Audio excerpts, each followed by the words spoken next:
你怎么来了？我上学前不是告诉你要在门口柜子，你没吃吗？这小霸王还是知道关心妈妈的。苏阳妈妈来了，你怎么没有给我打电话呢？若是其他家长，老师敢这个态度，真是人善被人欺。还有哪里受伤没有？我怎么觉得妈妈好像哪里有些不一样了？苏阳妈妈，你这人怎么不讲礼貌？我在和你说话。电话里为什么没有说我儿子受伤的事情？他和徐子涵小朋友2个人吵架，不小心受了伤。之前我儿子推了徐子涵一下，把人弄哭了，一点伤没有。你都叫我来给徐子涵家长道歉，怎么今儿单是我来了？去把人叫来，有些事我跟孩子说不着，得和家长谈。苏阳妈妈，小孩子玩闹。看来徐子涵妈妈的购物卡价值不菲，让老师这般面面俱至，不如咱们先找园长算算里面有多少钱。告诉妈妈是怎么回事。告诉你有什么用？以后任何事情只要你没错，咱们就不道歉。我没有偷，这回我也没有错。是，你没错，妈妈也不会对他们道歉。你儿子的医药费和营养费5000块够不够？伤口长1厘米，鉴于孩子皮肤比较嫩，换算到大人身上双倍，2厘米的口子在你脸上，5000够不够？真是没有幽默，你刚刚在和我说笑，我回的不好吗？道歉，让徐子涵过来跟我儿子道歉。凭什么让我儿子道歉？我家孩子不会说谎，我告诉你，可不是受伤就有理。幼儿园课堂有监控，事情前因后果都有记录，看看就知道了。我妈妈真的不一样了，以前早就对芦花鸡说对不起了。好，看就看。睡一觉吧。苏浅，这回你不许道歉。好。徐子涵是讨厌鬼，我没偷橡皮，那块橡皮我觉得好丑。他妈妈会不会打你？不用担心，妈妈都能解决。熊孩子乖巧起来还挺讨人喜欢。这些年来，原主根本拿孩子没办法，家里的事情都是可着苏阳的性子。臭小子，你这一家之主的地位要还回来了。这就是你说的错，道歉。你要多少钱？开个数。道歉。我不道歉又如何？做错了事情不道歉是要受到惩罚的。当然，有些没有教养的人……小傻子，看我不撕烂你的嘴！就等现在呢。徐太太架势摆得好厉害，真是吓到我了。没想到这么不中用。你敢打我！报警！报警！他放错了！出了幼儿园左拐就是警局，你现在过去比打电话等警察来更快些。本来想放过你，但你敬酒不吃吃罚酒，这事儿没完！苏阳妈妈，你干什么去？给我儿子洗清冤屈。当老师的不辨是非，当妈的可不能糊涂。苏阳，对不起，我不该说你偷东西，对不起，我以后再也不跟着他们说了。苏阳，你原谅他们吗？哼，我不跟他们计较。好了，小朋友们回去上课了，苏阳要休息喽。我要会一会那个张老师。苏阳，你叫我做什么？你不是已经原谅我了吗？哼，我原谅你冤枉我，可没原谅你说我没爸爸的事情。那对不起，我以后再也不说了，可以吗？不行，我得弹你个脑瓜蹦，不然别人看你说我没爸爸一点事儿都没有，他们也会说了。好，那你轻点。记这些有什么用？有为师德的人面子工程倒是做得好。你们这位张老师啊，真是丰功伟绩。我家儿子在幼儿园读了3年，倒了大霉都是这位张老师带，真是怎么抽签都避不开。苏阳妈妈，咱们到我办公室谈好吗？苏阳妈妈，非常抱歉，你放心，这件事情一定给你一个满意的答复。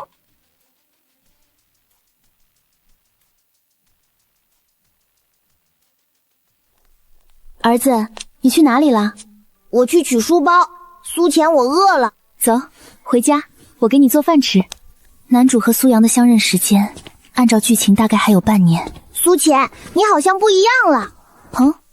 哪里不一样？不知道。今天你没有哭，也没有不停的道歉，还让他们跟我说对不起。刚才那个小男孩和简总长得好像啊，我家 boss 又帅气又多金，怎么到现在还是单身呢？下个季度报表发来。是。把钱拿来。不给，给你又要被老巫婆拿走了。我挣更多的钱改善生活之前，需要先换一台能够上网查资讯的智能机。结果这孩子油盐不进。不行，这钱是用来找爸爸的，你不能用。拿我挣的钱去找爸爸，和后妈一家和和美美。我这个炮灰妈妈被丢一边，现在我想用自己的钱买台手机都不行。熊孩子的臭脾气不能惯着。离家出走，门在那儿。哼，小屁孩和我斗，我不可能一下子变得有钱。苏阳跟着我也是吃苦，不如让他去找男主。后天带你去见你的亲生父亲。不愧是男主的商业帝国，着实气派。根据原文所写，苏阳被人贩子追，情急之下钻了狗洞，殊不知这里是简氏集团地下车库，由此遇到了他的亲生父亲。现在是8点半，我领着苏阳提前去地下停车场候着，守株待兔。小姑娘，你把我的手机撞坏了呀！放手！哎呦，有没有天理了？摔坏人家东西不赔钱，欺负我一个上了岁数的人。你们看看，这姑娘欺负我一个老头子。她力气很大，手腕处的血管纹路不像是上了年纪的，后脖处还有黑色的发根，这人就是故意扮老。这人扮老碰瓷，我已经报警了，哪位有空可以留个联系方式，待会儿给警察做个证。那大爷得有70多了吧？怎么下得去手哟？简总，您能看见那女人长相吗？是年轻人还是中年人？走。苏浅，我们到底去哪儿？那个就是你爸爸。这是2000块，你是不是想要把我丢掉？老吴，不对，你姥姥说话不可信，你爸爸不是穷小子，妈妈什么时候骗过你？找到了，就是这里。爸爸的条件比妈妈好，以后你有什么需求便和爸爸直说，他会答应你。我明白了，苏浅要将我送给爸爸，是真的不要我了。来了，苏浅，我简占言，站住！丫的，果然是对女配不假辞色、冷血无情的狗男主，你是不是不认儿子？不要和我玩这种把戏，诽谤会付出代价。 6年前，古水河边酒店，腿根红色水滴。难道眼前的人？你儿子，你可以做 DNA 鉴定，这是我的联系方式，过后联系我，咱们解决一下后续问题。这就是你爸爸，妈妈说到做到了，照顾好自己。妈妈说我是男子汉不能哭，可是我要找妈妈，我惹苏浅生气了，你能帮我求情吗？先上车。哦，我想一个人待着，没确定你是我爸爸之前，我不想和你说话。好，我有一个儿子。我看不懂。我是你爸爸。我知道了，你可以送我回去找妈妈了吗？简总，您要将明天会议和工作都推掉，后日议程暂定，等我通知。boss 撇开工作忙私事，这还真是头一回。喂，哪位？苏小姐你好，我是简占言。你已经确定苏阳是你的亲生儿子了，对吧？明天上午10点，露水小区3栋202，咱们见面谈。好，我被挂电话了，明日我带你去见他。嗯。这也会遗传吗？可以和我说说你这些年的生活吗？凭什么要告诉你？你之前不知道我，以后也不要知道。可是我现在知道了。那又怎么样？你妈妈送你过来，就是要把你给我，以后你都会和我生活在一起。你骗人，才不是！苏阳，你这叫没规矩，你妈妈没教过你吗？用不着你管我。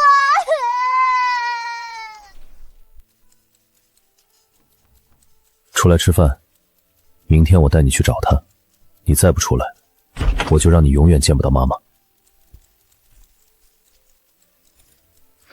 这比我开1天会议都要累。走吧。不在家。打电话。约在上午10点，现在8点35分。不是约10点吗？小屁孩眼底满是你对不起我的愤怒与委屈。是谁叫嚷着要找爸爸的？稍等，这是苏阳出生证、疫苗本等一些证件，需要我办理什么手续打电话通知就行，慢走不送。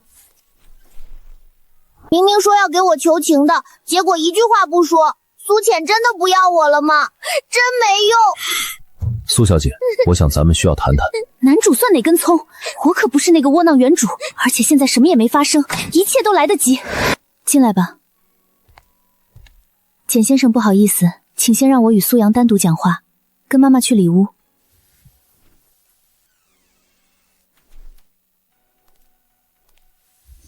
咱们去阳台谈。苏阳跟你过，每月我需要有2日的探亲曲线。当然，如果孩子愿意来，你就送他过来我这边；若是他不愿意，也可以免了。你还有什么想法可以提？对于男主女主的爱恨情缘，我懒得掺和。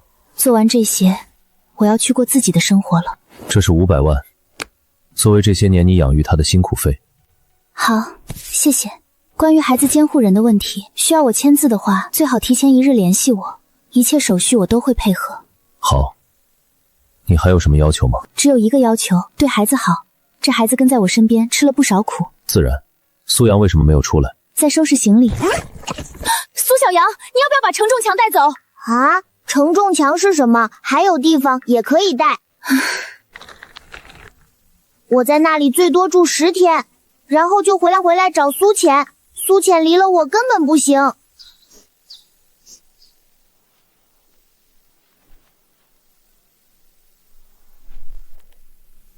妈妈，带我回家，我要回家！你快来接我！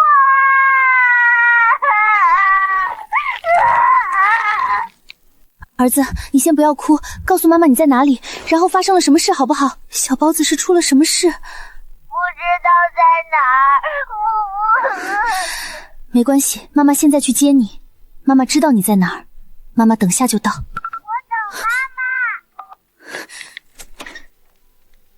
请问小姐您贵姓？我姓苏。苏小姐，请问您有预约吗？没有。抱歉，苏小姐，没有预约的话，暂时无法为您联系简总。您留下联系方式与姓名，等行政经理过来我上报一下，然后再通知您，可以吗？简瞻言，小女孩估计是偶像剧看多了。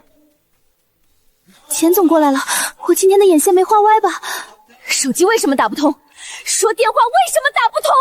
哦，这样啊，才下飞机，到办公室去说。不必。苏阳在哪里？这人好意思这个眼神看我？这边过来说，刚刚苏阳哭着给我打电话，说让我接他回家，通话到一半电话就断了，我再回拨过去就打不通了。我把儿子交给你是认为你能够好好照顾他，如果做不到就别想要儿子的抚养权。这才几天他就哭着给我打电话了，快点将地址告诉我，我要去见苏阳，看他到底怎么回事。这小姑娘是在骂简总吗？上车。我现在看男主很不顺眼。别墅区不许外车进入，出租车停的位置还需要步行20分钟才能到。苏阳的手表定位仍在别墅区内，安全肯定没有问题。先生好。这是怎么回事？他们人呢？苏阳，妈妈来了！苏阳，苏姐，妈妈来了，不怕不怕。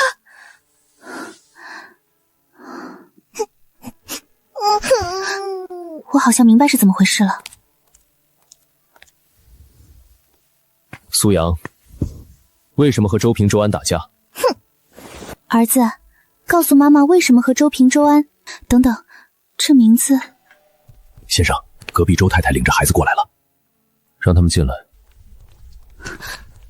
这两孩子脸上的伤，不会是苏阳打的吧？简先生，我家孩子是不是在这儿闯祸了？回来之后，这两人谁也不理谁，问是怎么回事也不说话，在简叔叔面前，你们两个还不说是怎么回事？周平、周安，告诉叔叔发生了什么事情可以吗？你们和苏阳吵架了？这个反应让我有些惊讶，和苏阳没关系，还是他们在包庇？不管是哪个，都出乎了我的预料。哥哥将苏阳的玩具弄坏了，非说是我弄坏的，不是，是弟弟弄坏的。玩具坏了，兄弟俩谁也不承认。最后苏阳说：“你们打一架吧，谁赢谁说的对。”然后兄弟俩打起来了。佣人过来看到三人扭打成一团时，其实是苏阳在拉架。还不赶紧道歉！瞧瞧你们把这屋子弄得这么乱，来做客一点礼貌都没有。对不起。苏阳住在哪个房间？这孩子犟劲儿犯了，我先和他私下说说。2楼拐角到头。趁这段时间，我正好观察隔壁的情况。我小姑子当得起简家女主人，怎么不演了？他们兄弟俩打架是你撺动的吧？苏浅，这里的小孩子都好可怕，我不想待在这儿了，你带我走好不好？听完这句话，我可以确定了，我猜的没错，搞出这些事儿的小包子最终目的就是让我带他走。真不愧是男主的儿子，才5岁就能搞出这么多事情，一环扣一环的。我想回家，苏浅，我想回家。我已经知道爸爸是谁了，也相处过了，可以回去了。我不明白为什么以前对妈妈管用的招数，现在都不好使了。苏小姐，我小时候可没这样，定然是随男主。小小年纪不该这般心性。苏小姐，苏阳需要严厉管教。苏阳没有在周家兄弟争辩的第一时间承认错误，这是不对的。后面的表现更是得好好教育。简先生说的对，我很认同简瞻言的话。苏阳很聪明，他需要正向的引导。只是在想着如何教育孩子的同时，简先生是否应该让自己先当一名合格的父亲？苏阳做这些只有一个目的，他要我带他走，离开你的身边。你想好好教育苏阳，没问题。关键是你现在留都留不住，谈何教育？这3天的时间里，我不知道简先生都做了什么，但现在结果很明显，苏阳不喜欢你。我想请苏小姐帮个忙，希望苏小姐能劝苏阳留下，其余我自有办法，这是苏小姐的辛苦费。劝2句便有100万。对方果然贪财，狐狸尾巴开始一点点露出来。这100万是我的了，食宿费，简先生收好。今晚我和苏阳住一个房间，我会好好劝他，希望简先生把握住机会，莫让我白费力气。偷偷吃一个不会被发现吧？不知道自己能不能回家去。再住一阵子。为什么？我不想待在这里，我已经在这里待大半个星期了。你不是一直想找爸爸吗？留下来多和爸相处不好吗？这些年来你一直在我的身边，也该在爸爸身边陪伴尽孝了。我还想长大再尽孝。再说了，他也没有养过我，我不。妈妈养过你，妈妈说的话你不听了吗？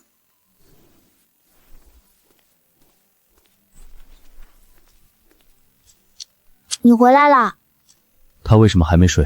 是的，先生。苏小姐说她有些工作要处理，一直待在房间里。她真是这样说的？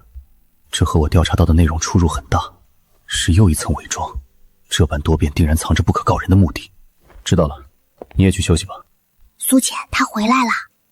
他居然10点多了，你上床去休息。我回来之前要是发现你没睡，我能睡着，我困了。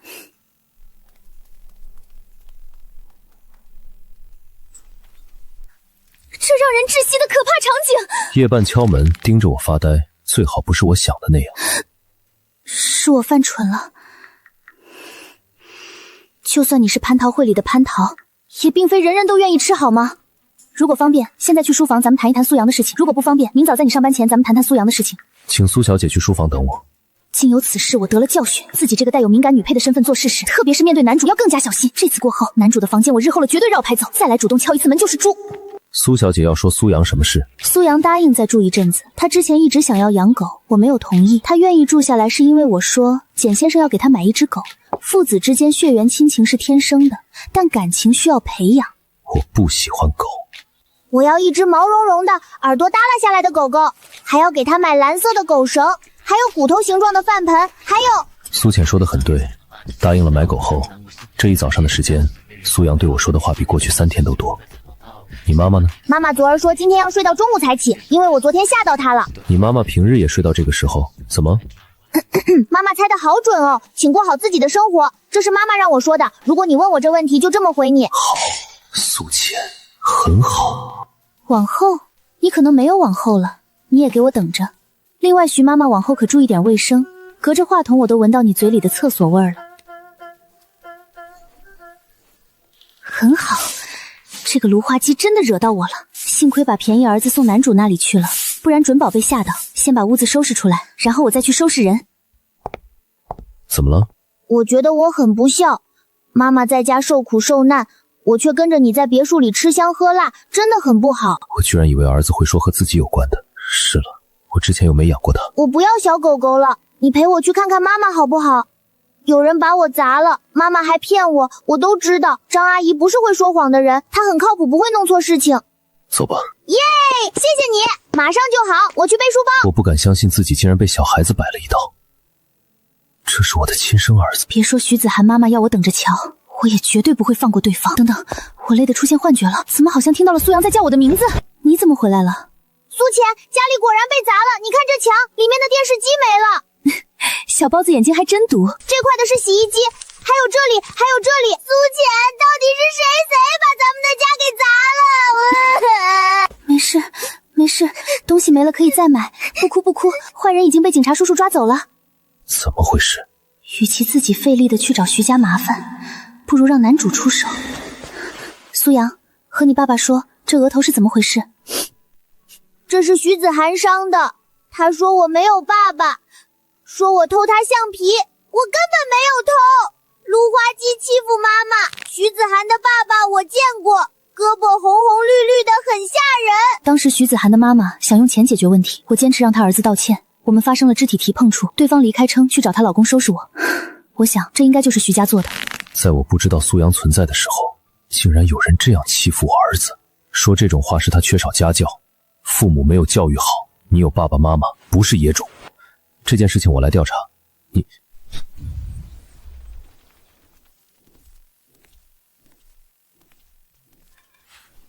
收拾的挺干净啊，我们兄弟岂不是白费面了？嗯？猛然发现男主这次过来没有带着保镖，真是不巧。你是苏浅，那你是他的姘头。徐先生，大人之间的恩怨不要牵扯孩子，我先把孩子送你。不牵扯孩子，他妈的，我儿子额头怎么肿了？徐子涵的爸爸竟然又把厨房的门打坏了。徐东，你这是犯法，知不知道？我已经报警了。那又如何？今天老子给你手指打断，自己说是哪个手，不然就把2只手都剁掉。大蛤蟆呱呱咕，听你说大家笑，没文化是狗叫，略。徐东，这次你若是伤了我儿子，此事便不会善表。很好，男主脸色已经结冰了。善了，你一个寡妇带个拖油瓶能把我怎么样？靠你这个小白脸姘头！又骂男主了。徐东看起来最起码有200多斤，竟然被男主一脚踹得滚落在沙发上，不愧是主角，好厉害！我就被踹在地上闭眼睁眼的功夫，怎么突然这个情形了？你是什么人？苏阳，去房间待着。不，我不进去，我要看。如果现在回房间，明天去买狗。不愧是男主，我只是稍加点点，对方现在就已经熟练运用起来了。说到做到哦。我突然想到了书中原主的结局，忍不住有些唏嘘罢了。男主是狠人，我得记住这点。你可认识四化铸公司的赵律赵总？赵律是我大哥，你今日打了我，他一定会为我出气，你不会有好果子吃。四化建筑这个公司，避世的人不可能没有听过，我大哥人脉广，哪里都有认识的人。你家公司若是不想受牵连的话，说完了吗？他会管你？当然，那是我10几岁便跟着的大哥，别人他可能不管，但他一定会管。叫他来，我今天把他的事情解决，以绝后患。我看戏就好。我大哥黑白2道通吃，那是和简氏集团都有合作的。大哥，救命！有人要杀我，对方点名要见您。这人戏还挺多，谁要杀他了？对方不认识男主。幼儿园里小孩子之间的冲突，徐先生带着打手上门，将屋子弄得一片狼藉。过后说有四化建筑的赵总给撑腰。赵先生，此事你怎么看？大哥，是他家孩子先打小韩的，这女人又把我媳妇儿给打了，他们欺负到我的头上，我怎么能忍？这位先生，无论如何你将徐东打成这样，你便是不对。可我若不动手，他就伤人了。哼，徐东并未伤人，我也没有看到有哪个人是他打伤的。大哥就是向着我。原来赵总是个会对手下人无限包庇，对其错误视若无睹、强词夺理之辈。你小子敢这样说我大哥，活腻了你！小兄弟，有些话是不能乱说的。久居上位者深不见底，如刀锋般刺入。你这样的人，所带工程我无法信任。笑话，我大哥的工程需要你信任，你是不是太把自己当盘菜了？我总觉得对方有些眼熟，其中或许有误会。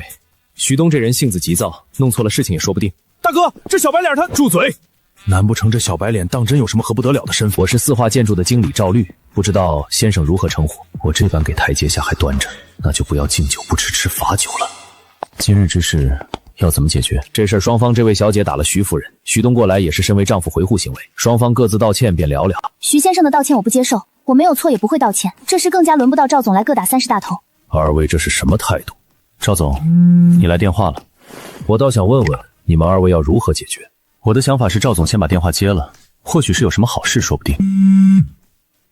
喂，赵总不好了，简氏集团通知咱们没有中标。什么？刘经理不是说上头签个字就成了吗？看来赵总是听到不好的消息了。是你搞黄了我和简氏集团的合作案。赵总是徐东的靠山，我被他威胁了，在解决他之前，自然要解决掉你这个靠山。如果与简氏合作案停止仍不能叫你清醒，四化建筑不存在如何？是我之前想错了，全天下的霸总都有一个天良王破的本质。你是什么人？简氏集团的总经理？我是什么人不重要，从头到尾我只是想解决这件事情。赵黎，你竟然坑我被简氏集团辞退了，是不是你在外面胡说了？我当初是好心提点你，你反过头咬我，好啊你！此刻我不得不承认，眼前的年轻人有如此能力，想要对付我、对付四化集团轻而易举。这里有10万块钱，用来赔偿损坏的物品以及这位小姐的精神补偿。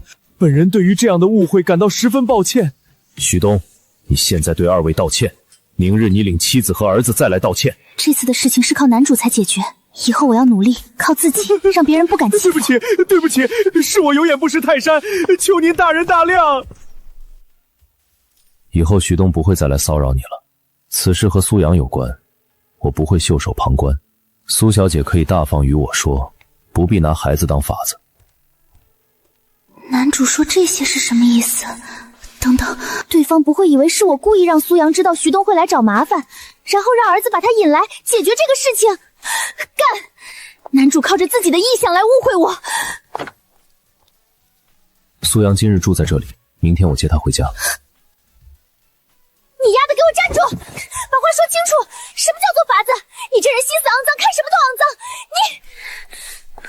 我真是要被气死了，心里之前对男主解决问题的感谢瞬间消失无踪。若不是看他是孩子爹，我才不会搭理他。苏浅，做法子是什么意思？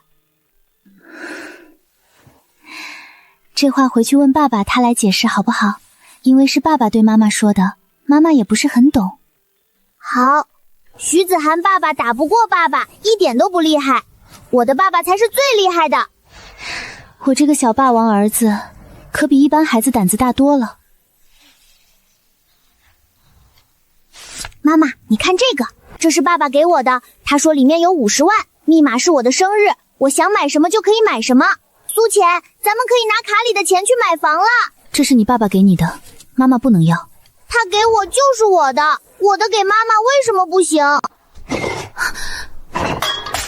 小孩不是有50万吗？拿出12万来赔偿，叔叔我已经很照顾你们了。他家就是开鞋厂的，你们痛快给钱算完事儿，不然他这鞋就说是50万，我们也能拿出证据来，你们只能认赔。这两人一唱一和的样子，看来是听到了我和儿子的对话，打起了歪主意。这时候就没有必要多费口舌了。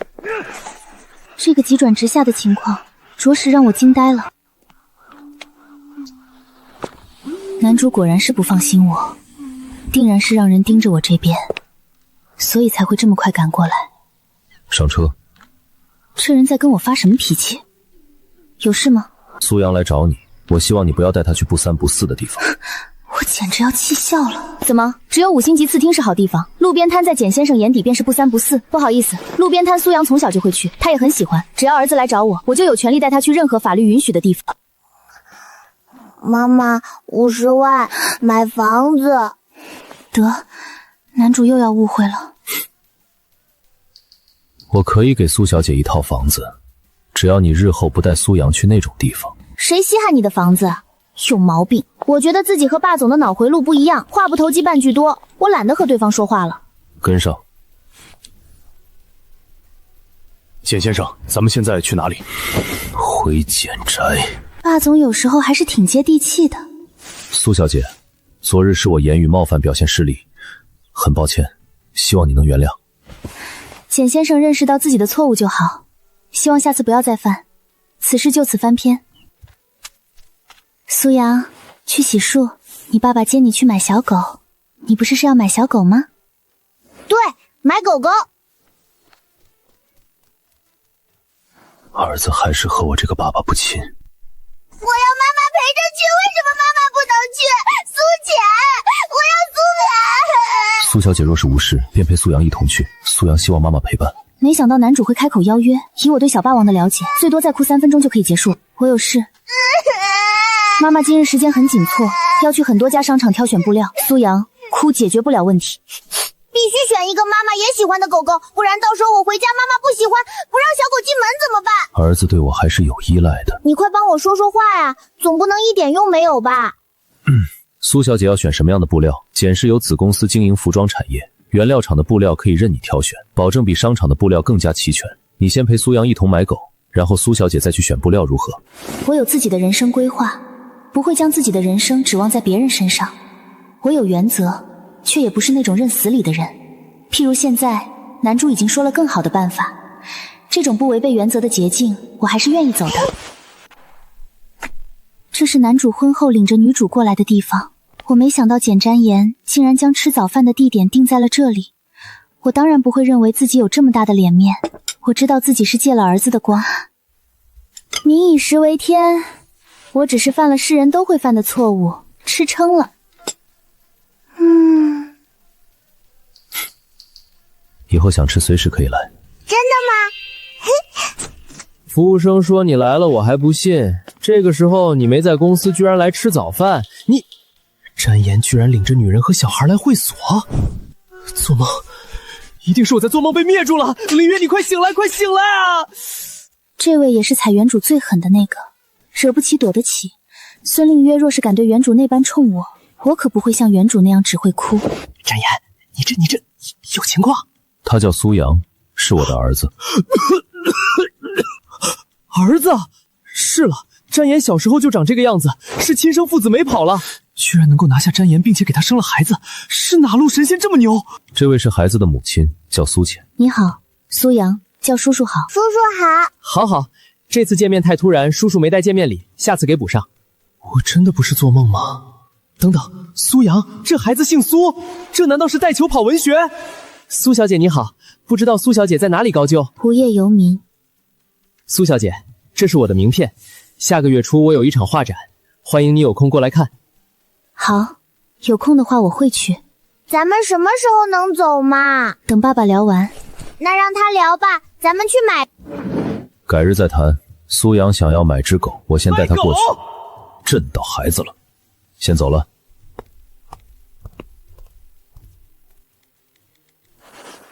我眼前的人是简瞻言吗？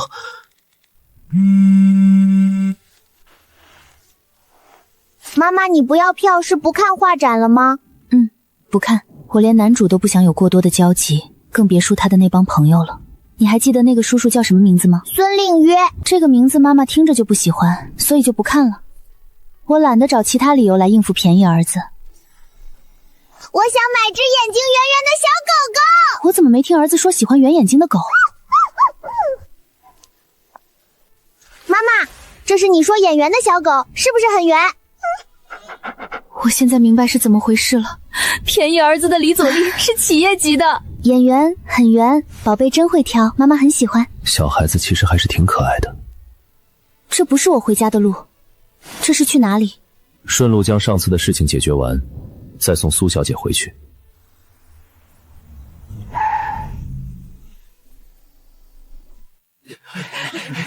求你们宽限我们几日，我会筹钱，很快就能重新开工。我这就回去卖包包首饰，求你们了。芦花鸡不咯咯咯了。昨晚徐东的公司连夜被查，因税务账目问题导致公司被封，所有名下工厂全部停工。这3人是之前徐东公司的合作方，今日是来取消合作以及索要赔偿。这位先生，您大人有大量，放过我，我知道错了，求您放过我。苏小姐，是我有眼不识金镶玉，得罪了您是我的错，求您放过我们家吧，我给您赔罪。眼下这2人的可怜模样，我没有丝毫同情，只觉得活该。苏阳，看到了吗？让别人认错求饶的方法，不是只有使用暴力一种。苏阳小霸王性子喜欢用拳头说话。男主是察觉到了这点，所以故意用此事来教育苏阳。可是你昨天打他了。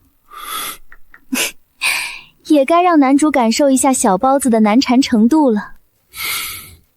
当时只是为了保护你和妈妈不被他所伤，实际上让对方认错，主要原因并不是因为我动用了暴力。就算是我当时打赢了他，过后他心里不服，好了伤疤忘了疼，他还会来找你妈妈的麻烦。所以你要说什么？这个爸爸好啰嗦。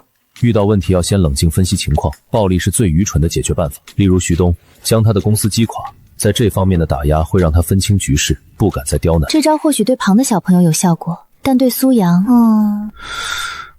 看男主吃瘪的表情，真是让人身心愉悦。你只需记住，若是碰到心术不正的人，暴力不是解决问题的唯一途径就好。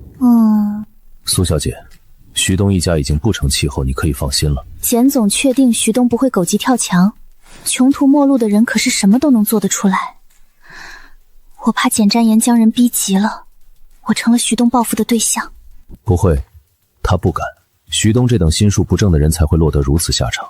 苏小姐行得正坐得端，不必畏惧。男主这是在点我。我仔细回想两人相遇，我没有任何贪婪之心，更没有做原剧情的那些出格举动。男主竟然还能保持和原剧情一样的心理，我心里简直是1万头草泥马奔腾而过。苏浅，狗狗叫什么名字好呢？妈妈给它起名字，减少妈妈将小狗丢出家大门的可能性。你觉得什么名字好听顺口就叫什么？我喜欢吃西瓜，它就叫呱呱，妈妈叫它苏呱呱好不好？为什么不叫简呱呱？我姓苏呀，我跟妈妈姓，狗狗跟我姓。哦，是这样啊，好，就叫苏呱呱。苏小姐，有客人来了。显宅有客人来了，和我说什么？我什么都没做，就达成了女配和男主家用人狼狈为奸的剧情设定，什么鬼？男主他不在啊，男女主的初遇因为买呱呱被蝴蝶掉了。管家伯伯，您还记得我吗？这句话好像是说给我听的。当然记得，周小姐这边请，这是我们家小少爷。小少爷这位是隔壁的邻居周朴小姐，这位是苏小姐。苏小姐你好，你是简哥哥的儿子。你好啊，这是阿姨做的小糕点，味道还不错，要不要尝尝看？哦，洋洋吃这个好不好？草莓味的，喜欢吗？我最讨厌别人叫我洋洋。周小姐，苏阳不喜欢吃糕点，难怪最初女主和小包子不对付，才见面他就踩了苏阳2个雷区。糕点是其一，第二是称呼。苏小姐不知道在哪里高就，怎么1个2个都喜欢问我的工作问题？无业游民，明显在等着我问怎么了，我才不问。这个不好看，这个狗狗是新买的吗？狗狗很可爱，但是简哥哥狗毛过敏，苏小姐不知道吗？这个我还真不知道，男主什么时候狗毛过敏了？不知道，我好像明白是怎么回事了。简哥哥从小就是个不善言辞的人，男主是寡言，哪里不善言辞了？女主到底了不了解男主？明明心中有敌意，却要装作我想和你做好姐妹的架势。我最讨厌这种人了。女主和女废注定无缘。周枪一来就露出他和简占言是极熟悉的关系，为的就是要钓我上钩。但凡我有旁的心思，现在定然拉着周枪当亲近姐妹聊起来了。不好意思周小姐，下次有机会再聊，待会儿我还有事情。我本想着若是简占言在，我就和简哥哥叙旧，好好联络感情，若是人不在，我就探探那对突然冒出来的母子是怎么回事。妈妈先回家了，在爸爸这里要乖乖听话。不嘛，妈妈留下来陪我。苏阳，妈妈答应陪你给小狗搭窝已经做到了，妈妈要走了。知道了，见识过妈妈的怒气，想起之前她不搭理我的样子，现在都不敢再缠人了。苏小姐是怎么和简哥哥认识的？她也真够保密的，我们这帮朋友都没有听说过呢。苏浅没有住在简宅，这对我可是个很好的消息。这孩子是怎么来的都说不准，如果是正儿八经的女朋友，怎么可能我一点风声都听不到？如此证明简哥哥和苏浅没什么感情。这些事情我不方便对周小姐说，周小姐若是感兴趣，可以亲自去问简先生。一些话我自己说出口，女主会有所怀疑，不如让她去问男主。在女主这里，男主的反应比我解释100遍都有用。我心情有些复杂，苏小姐和嫂子说的很不一样，我得好好调查一下这个苏浅，对方和我想的完全不一样。简先生，周小姐离开了，她与苏小姐相处很好，两人相谈甚悦。听管家描述两人的对话，周辉没问出苏浅什么，反倒把我在国外的事情说了一堆。周辉不是苏浅的对手，苏小姐，简先生在忙吗？不忙，请说。其实这些文件一点都不忙，是简总说要我整理好加急处理掉。结果我看到了什么？他居然对电话那头的人说不忙，怎么会不忙？今天是这个月最忙的。刘特助，你怎么了？一定是被简总给训了。boss 好像真的谈恋爱了，希望谈了恋爱的简总能够变得和颜悦色一些。简先生非常抱歉，才得知简先生狗毛过敏，回来的一路简先生忍得很辛苦吧。这女主显然和文中所写坦率正直不沾边，哪个小太阳会心眼这么多的？给简瞻言拨个电话，能对付女主的只有男主，不然将呱呱送来我这边养着。不用，现在我已经没有那么严重，不近距离接触便没事。既然这样，我就放心了，那便不打扰简先生工作了。接下来如果女主不找事，大家相安无事；如果女主找事，我就折腾男主，让男主来治女主，毕竟我手里可是有王牌的。去，一定是妈妈在思念我。在网站报名成功后，先是参加预选赛，预选赛有个直通车名额，我盯的便是这个名额。因为是预选赛，题目并不难，对我来说做好自己设计的主题只需要3日即可，所以时间相对来说很充裕。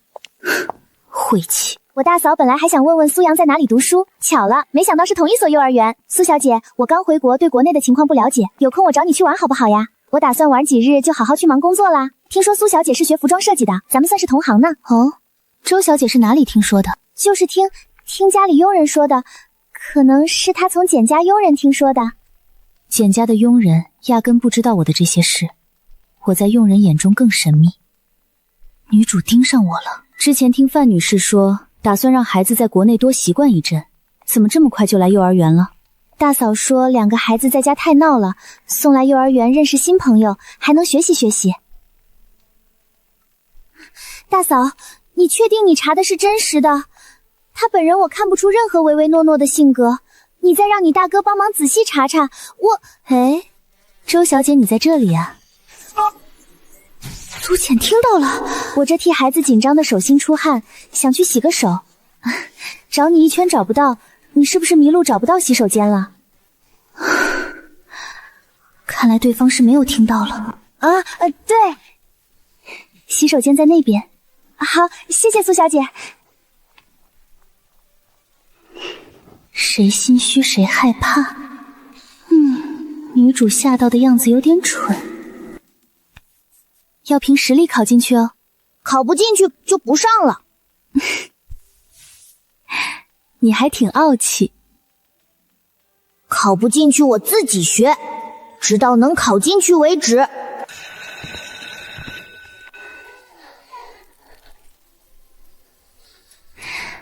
考得怎么样？英语不好，早知道我就把学数学的时间分一点给英语了。平平和安安从小在国外生活，到时候可以帮助洋洋。哼，你不要叫我洋洋，叫周阿姨，要有礼貌。你不要叫我洋洋，周阿姨。那我该怎么称呼你呢？叫我苏阳。可是苏阳同学这么可爱，周阿姨想和你亲近一点，换个称呼可不可以？不行。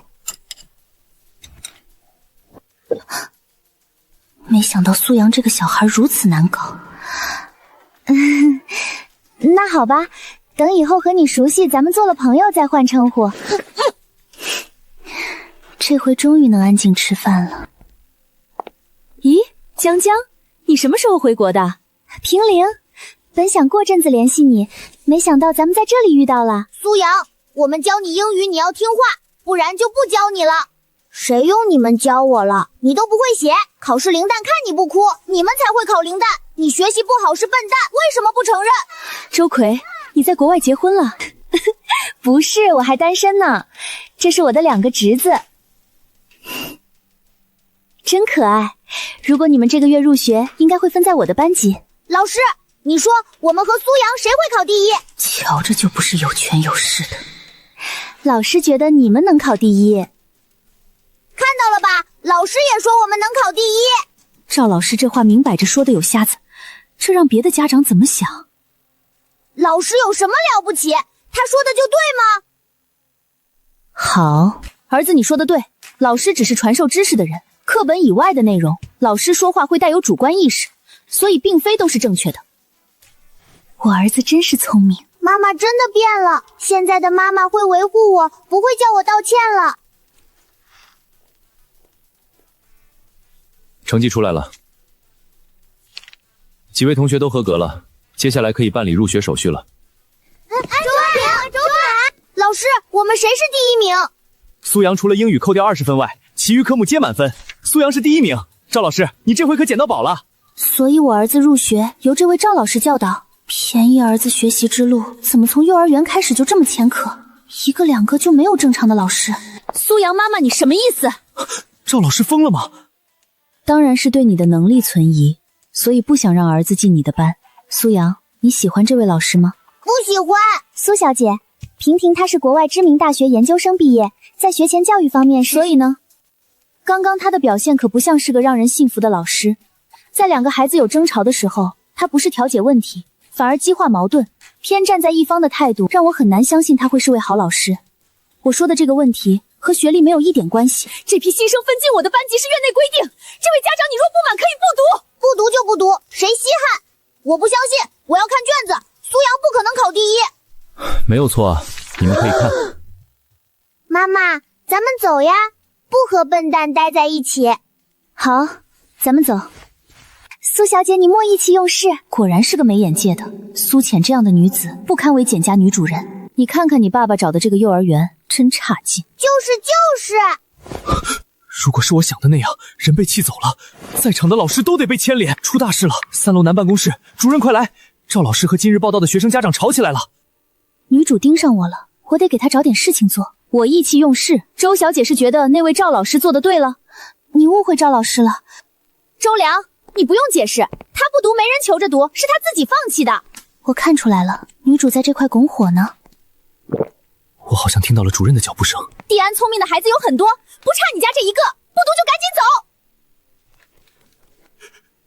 赵娉婷，冯主任，是他胡搅蛮缠。我妈妈才没有胡搅蛮缠，是你坏女人。冯主任，你看看这孩子。你在说什么鬼话？给我住嘴！苏小姐，实在抱歉，让您不开心了。您抱着孩子怪累的，咱们去办公室坐下歇会儿，咱们将这件事情处理一下。您放心，园方绝对不会偏颇老师，我们一定给您一个满意的答复。明明是身最普通的打扮，但这大方有教养的姿态，真是旁人学不来的优雅。也难怪人家是富家太太，这气质不是寻常人可比的。有时候衣服也需靠人来配的。赵老师安静，苏阳妈妈您先说。这主任态度是不是太好了些？因为赵老师，我对蒂安幼儿园整个教育水平都产生了怀疑，我带孩子会选择别的学校。苏阳妈妈您别生气，赵老师仅代表他个人素养，当然在教师培训这方面，园方也有失职。我看明白了，苏阳家长来头不小，否则平日不管调解事务的主任不可能亲自出面。岂是这般好声好气？赵老师，你还有什么要说的？冯主任，我没有。你是否说另外2名小朋友会考第1的话？我那是哄小朋友的，没。你是否在和家长有了争吵后，说不读就不读，蒂安不缺学生等言论？是。2年前赵老师便是我招进来，当时他是国外回来的高材生，本是想让蒂安幼儿园可以和国际教育更加接轨。你太让我失望了，赵老师违反蒂安教师守则，做开除处理。苏阳小朋友的成绩我刚看了，开学将会在卓老师的大班，希望苏女士能够给我们幼儿园一个机会，苏阳小朋友一定会在我们幼儿园茁壮成长。我没想到看起来好说话的冯主任处理得这么干脆利落。本来还想说园方如果是和稀泥的态度，那么我这边计划更加顺利了。妈妈不气。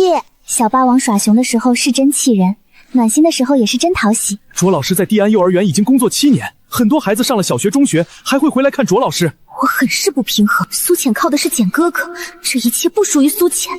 儿子，你喜欢这个幼儿园吗？喜欢幼儿园，不喜欢那个老师，对方和妈妈吵架，是讨厌的人。苏阳同学喜欢幼儿园就留下来，给你换个老师好不好？好。终于把人留下了。为什么，冯主任？辞退教师要经过会议讨论才行。你说给我辞退就辞退，我是签了合同的。赵老师，你这个问题咱们稍后再谈。他知不知道自己做了什么蠢事？家长们，咱们现在去隔壁填个表格，录入下信息，明日就可以来上学了。这次干得不错。苏小姐，我家司机去接我大嫂了，你们回别墅可不可以带我们一程？司机走了，我都懒得拆穿他。周小姐，我是简家的客人，你应该问简家的小主子。苏阳，可以让我们搭便车吗？你们没有考第一，承不承认自己是笨蛋？这是书中的女主，越相处越觉得小说里描述女主的词汇和现实有很大的出入。还好男主不是。姑姑，我们是笨蛋。哼，那你们上车吧。自家儿子有时候做事很解气，但也很讨打。眼下想必周家兄弟俩心里肯定是很想打儿子一顿。谢谢你，不然我还真搞不清楚怎么报名。哪里，谬赞了。好，改日请你吃饭，拜拜。我打算在国内从零开始。苏小姐也知道我是学服装设计的，近来国内有一场大赛，算是国内设计领域金殿堂级的赛事了。苏小姐也是学习这方面的专业，有机会咱们交流交流。该死的剧情。苏小姐，车内电话是简总打来的，他要您接。男主为什么要通过这个方式联系我？苏小姐，你的手机打不通，我想你应该在车上，所以用了卫星电话联系了你。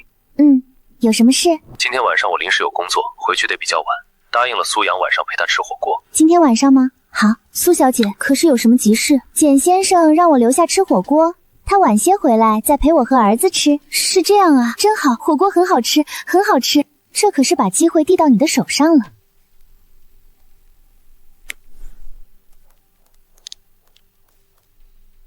将事情的起源、经过、结果以及所有对话都整理成文档发到秘书的邮箱。我觉得为孩子收拾上学的东西不仅不累，且还有点乐趣。原来这就是妈妈的心态。好，娉婷，我等你。这回我一定让苏浅的真面目暴露在简哥哥面前。想当简宅女主人，她不够格。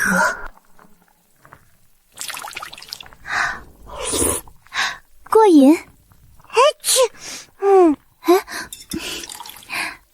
慢点吃，烫。从下楼开始，苏小姐就没有离开餐桌椅子。苏浅一直在吃火锅，什么都没做。茶几上摆放的珠宝项链，苏小姐倒是看了，只是大概可能1秒都不到，便立刻被吸引去了视线。女人不都爱珠宝鲜花吗？这珍宝就这么被火锅食材给比了下去。我不信苏浅不会动心，必然会露出马脚。快实斗实说，咱们可以过去了。我这是在做好事，能帮他要工作，又能戳穿苏浅假面具。现在简府不见客。哭，大声哭。苏女士，我是来道歉的，求求你见见我吧。外头这是怎么了？有人唱戏？哪个有钱人癖好特别，唱的难听都请来？外头怎么回事？看来女主抓住了我给的机会，瞧着和男主回家前后脚的哭声，便能看出周香有多么急切过来告状了。苏小姐见不见？不见我这就吩咐保安赶人。让他们进来吧，正好我也看看对方要说什么。若是不让进来，今儿白天的假我不是白吵了。讨厌的人来了。简哥哥为什么要如此惯着苏浅这个女人？他不说自己是客人吗？为什么坐在主位？赵小姐来找我是有什么事？苏小姐，求求您原谅我吧，当时那个情况真是您误会了，我没有偏颇意，求求你让我回地安学校吧，我很喜欢老师这个职业，还有班里的孩子们。苏小姐，当时她只是因为和我熟悉些，开了个小玩笑，绝对没有坏心。她家里的母亲刚刚经历手术，失去这个工作的话，两人一唱一和下，显得我像个大反派。等等，女配本身不就是反派？得，绕来绕去，我这个人设又套上来。这人倒是一点没有受影响。赵小姐这种情况应该去找元芳解决问题，而不是来求我。赵小姐更不必行如此大礼。可是元芳因为简哥哥，所以才……简哥哥最讨厌别人仗着他的身份胡作非为的人。我等着看苏浅被扫地出门。本以为会是个厉害的对手，结果这小孩过家家似的，没意思。够了！原来男主和我一样受不了。赵小姐，难道没有半分悔改吗？放心，爸爸会处理好。管家，拿给赵小姐。是。上面到底写了什么？究竟是真的不在乎，还是刻意为之？赵小姐，苏阳入学前，我便查了各位老师的情况，此举并非针对你。即便是没有你和苏小姐的争吵，我也不会让你任苏阳的班主任。今日你没有被辞退，下个月的教师会议，你也会因此被辞退。收受贿赂、私联学生家长、对外泄密地安教学规划，每一桩都足以将你在地安除名。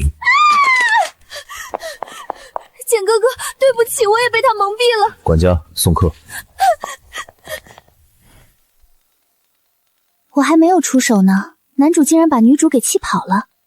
接下来女主应该会想办法，该如何在男主这里扭转形象，而不是盯着我搞事情。发现女主也要参加这个比赛，我再看看这个比赛的宣传页。第一点是赞助商，简氏集团竟然是比赛的最大赞助商。当然，我对自己的实力也很有信心，就算女主天赋逆天，我也会在比赛中散发我自己的光。管家伯伯，我头晕，想多睡一会儿，不去幼儿园可不可以？好，我这就去给幼儿园打电话。好好休息，小孩子在装病。请进。生病了？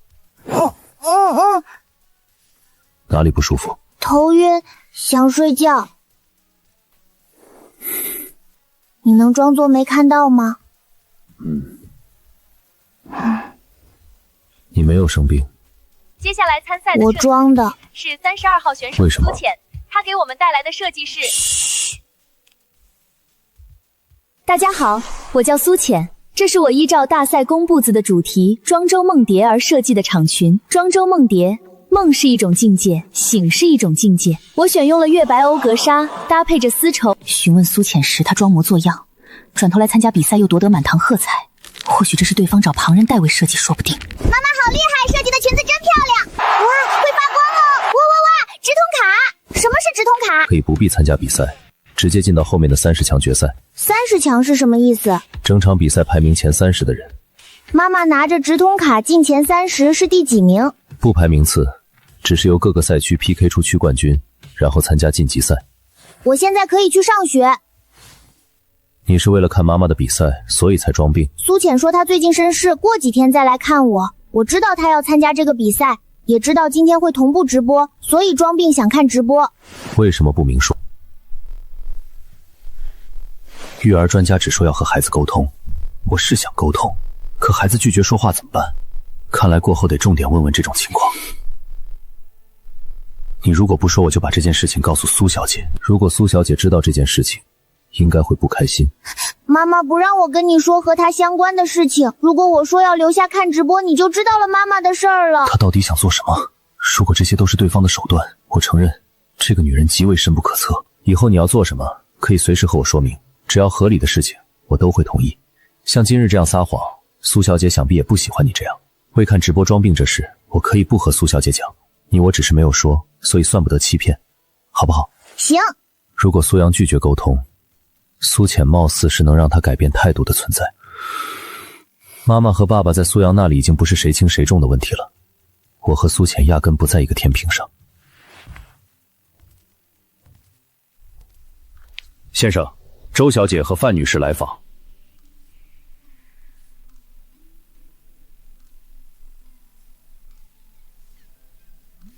不见。眼下的情况是我没有想到的，难道是女主光环的原因？当初女主就是凭借这个节目大火特火。我没有想要重复女主的路，我仍打算按照自己的计划一步步走。如果小包子适应了，我就把过户手续办了。现在为止一切都非常好，我也没有走女配的老路。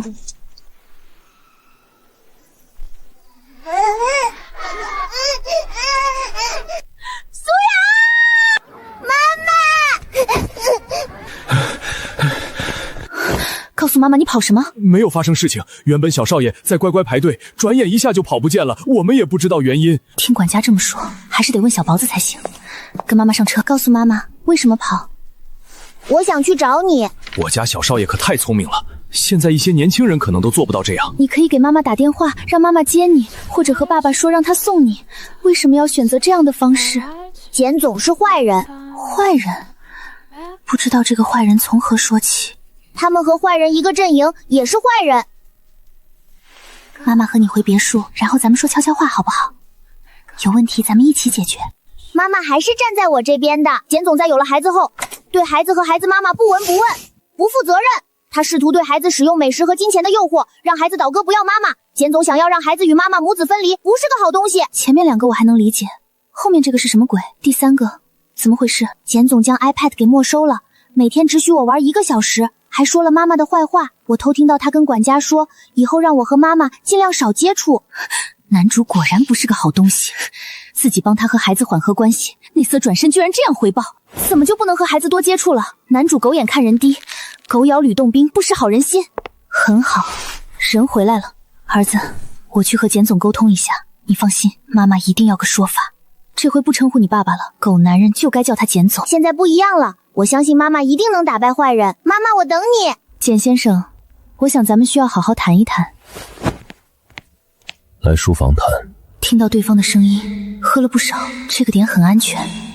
哼，今天发生的事情，管家和简先生说了吗？苏小姐知道苏阳为什么突然有这样的举动吗？简先生该反省到底做了什么。书中所写的男主高傲冷漠不近人情，真是半分不作假，看似说话客客气气，实际心里隔远着呢。苏小姐想说什么？苏阳之所以做出那样危险的举动，都是因为简先生作为一个孩子的父亲，你让他想逃离。这回我倒要看看苏浅如何巧舌如何。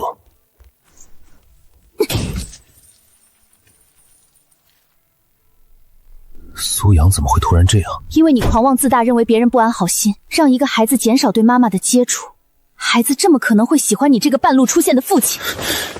苏小姐知道了。简先生凭什么让苏阳与我少接触？对苏阳来说，现阶段所接触的人和环境会影响到他以后的成长。苏小姐的家庭和性格不利于苏阳的成长。家庭和性格。据我所知，苏小姐的母亲非常讨厌苏阳，对外毫不避讳地称呼苏阳为拖油瓶。苏小姐对母亲言听计从，每月所入工资会上交大部分，想必对母亲的言论不会有过多的抗拒。在外，苏小姐的母亲都会这般，在家里只会更甚。苏小姐本人是什么心思，我不再多言。种种权衡下，苏阳不适合与你接触过多。我本人什么心思？他倒是说完了，你在说什么屁话？简先生迟早要为你的自大买单。你和苏阳之间，我找了国际上知名的育儿专家，孩子方面苏小姐不必担心。丑话说在前，接下来我会去忙自己的工作。这段时间如果简先生听着专家的话，仍然没有处理好父子关系，到时候我会带苏阳离开。面对这样的男主，我一个字都不想多说，就让现实教他做人。小杨知道妈妈最近在参加比赛吗？妈妈接下来要参加比赛，所以会非常忙。我知道，妈妈加油努力，我会支持你的。看着越来越懂事的苏阳，我心中有些酸涩。书中写的小霸王，其实都是小包子保护色罢了。咱们约定个暗号好不好？如果你在这里过得不快乐，电话里你说这句话，妈妈就知道了，然后立刻过来接你离开。好，我得好好努力。再见。这回不仅是为了自己，也是为了孩子。倘若男主让苏阳受了委屈，我也有底气将孩子接走。放话说照顾的不比在男主这里差。其实有个孩子挺好的。今日的谈话不在我的预料，苏浅的反应也同样不在我的预料。不知为何，我对苏浅心里总有不确定和不放心，仿佛对方能够颠覆我的现状一般，那是一种来自直觉的危险感。我要看妈妈直播，你之前答应过我的。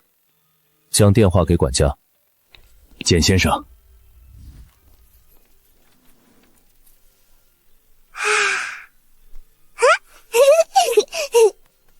妈妈说的对，这样真的有用。苏浅难道要在节目里曝光她和苏阳的关系，借此攀发上简家牟利？哇哦，钱包也太好看了！这个侧颜，这个毛孔，不会是素颜吧？话说苏浅的主题是什么呀？节目组难道要最后才告诉观众？而且她五官也太美了！这是设计师还是美术大手子？画的也太牛皮了吧！妈妈在想我嘞。这个女人果然图谋甚大。简总，车备好了。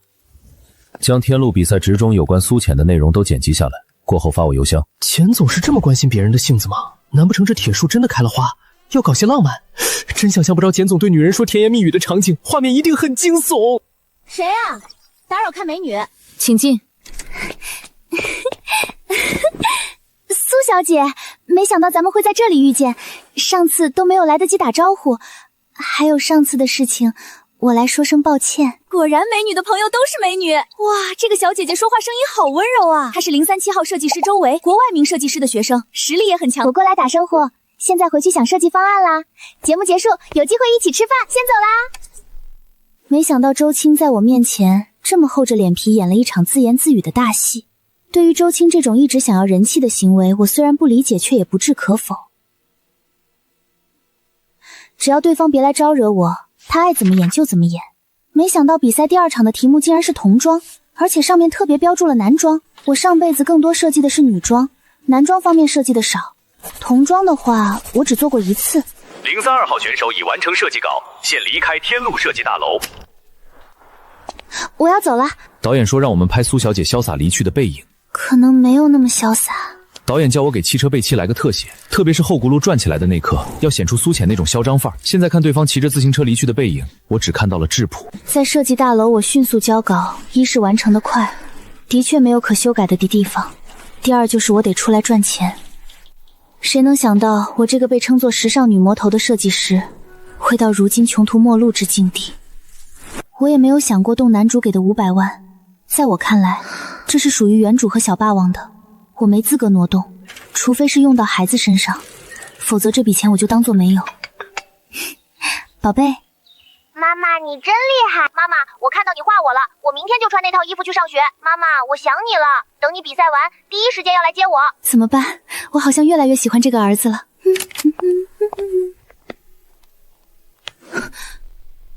赵女士，你这个小崽子！要不是刘家小丫头说在电视上看到你了，我还什么都不知道。叫我赵女士，你翅膀硬了啊！上次我说断绝母女关系，你真就不叫妈了是不是？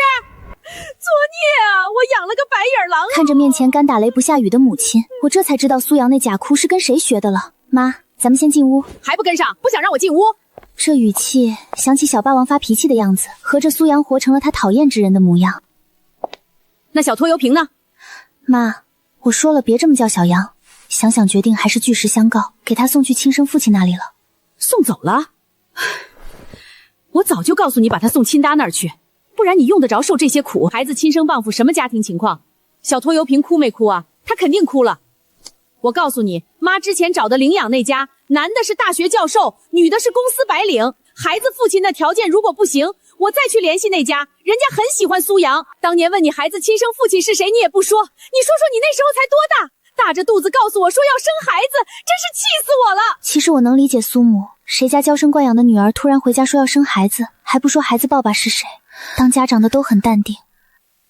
其实苏母并没有像原著中所写的那般十恶不赦，她只是嘴巴坏。叹什么气叹气？当初我就让你从事自己所学专业，结果为了孩子非得去食品厂，你还不让我说他是拖油瓶，你为了他自己都毁了，知道吗？我能感受到苏母的悲痛以及恨铁不成钢。原主是苏阳的妈妈，但也是苏母的女儿。我不知道你这回因为什么将孩子送走了，只要苏阳在那边过得好，你就不要再管了。这些年你这妈当的也可以了，比赛好好比，人生是你自己的，你以后别指望我养你，还有养那个拖油瓶。参加比赛后，食品厂的工作是不是辞了？现在苏母字字句句都是为我好，虽然语气坏了点儿，可苏母性格如此。照顾好自己。这是你小时候爱吃的麻花，我走了。这就走了？妈，路上慢点走，注意车。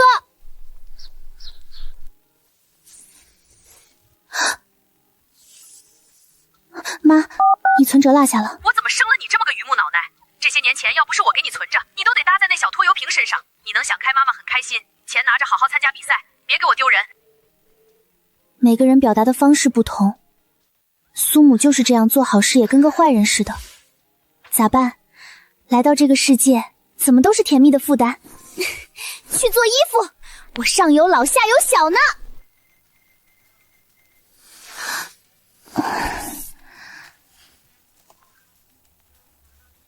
为什么给这么高价？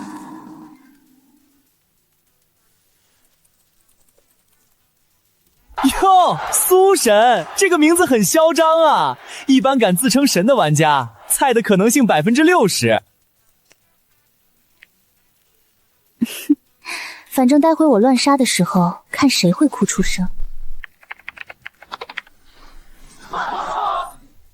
苏神，你也太牛逼了！小林我甘拜下风。下线了，拜拜。先生，周小姐又来了，让她进来。上次周香哭着跑走后，这已经是她来的第3趟了。这次我倒要看她没完没了的到底想说什么。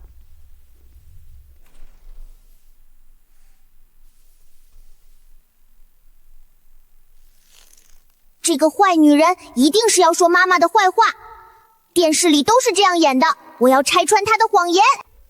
能发出声音就已经很不错了，虽然劣质了些，但很好隐藏了自己的原声。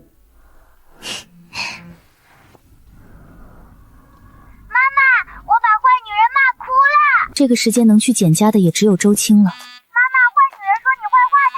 我知道简哥哥和苏小姐都不是那样的人，但我怕简氏集团的手下会为苏小姐开侯门，苏小姐想必也不会想要靠这些手段获胜。简哥哥一定会觉得我是个很棒的女孩子。坏女人，你敢说我妈妈的坏话，我打你！抱歉，周小姐，小孩子不懂事，你先回去。过后，简哥哥没事，我不会往心里去的，我先走了。你这个坏人，和他一伙的，讨厌鬼！苏阳，你今天非常不懂事，我公司有事出门一趟，回来咱们好好谈谈。周坏女人被我打哭了，让她嘴巴坏。周辉哪里是哭了，他怕是心里笑开了花。我的傻儿子可是给人家当助力了，那个周威巴不得有这样的机会，而且周威再愚蠢也不会去到简瞻言面前污蔑我，这是10有8九听岔劈了。苏阳，谢谢你维护妈妈，你爸爸是什么态度？他也是坏人。儿子，这件事你做的对也不对。什么叫对也不对？等下次见面咱们再说好不好？好。简瞻言不是不让我和孩子过多接触吗？那就让他自己去教育孩子，让他实践一下所谓育儿专家的教育理念到底好不好用。可惜我不能亲眼见到那个场景，简瞻言会吃瘪。今晚坏爸爸如果很过分，我就给妈妈打电话，让他接我回家。苏阳一直不去睡，吵着要看电视等你回来谈话。苏阳，你不能动不动就打人，特别是你没有弄清楚事情的情况下。哦。明天让管家领你去隔壁，跟周阿姨说声道歉，以后不可以这样了。不道歉。这哪里是知道错了，分明是不服。这个表情应该也会让坏爸爸不高兴。小少爷这劲儿和先生儿时太像了。苏阳，咱们先说你动手的原因。首先，周香并没有说你妈妈的坏话。你这个坏人和坏女人是一伙的，我才不听。苏阳，你要有明辨是非的能力。你之前不说自己是男子汉吗？没有男子汉不去正视自己的错误。周小姐她说的话你理解错了，她没有说你妈妈坏话的意思。打人是不好的行为，这样的小朋友大家不会喜欢，你妈妈也不喜欢。哼，我才不会信你说的谗言。回房间去，接下来1个星期都不准玩 iPad。难道是太狠了？算了，5天不许玩。更没法告状了。父子俩真是一模一样，惩罚5天不玩 iPad 根本不算结果。苏阳压根没认识到错误。到底要不要给妈妈打电话？可是这个理由妈妈应该不会来接我。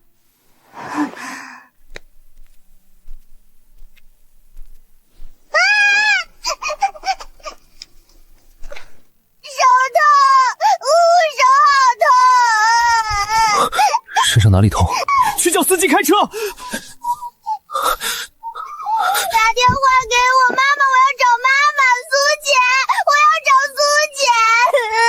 不要怕，去医院就没事了，不怕不怕。给苏小姐打电话，让她到仁心医院。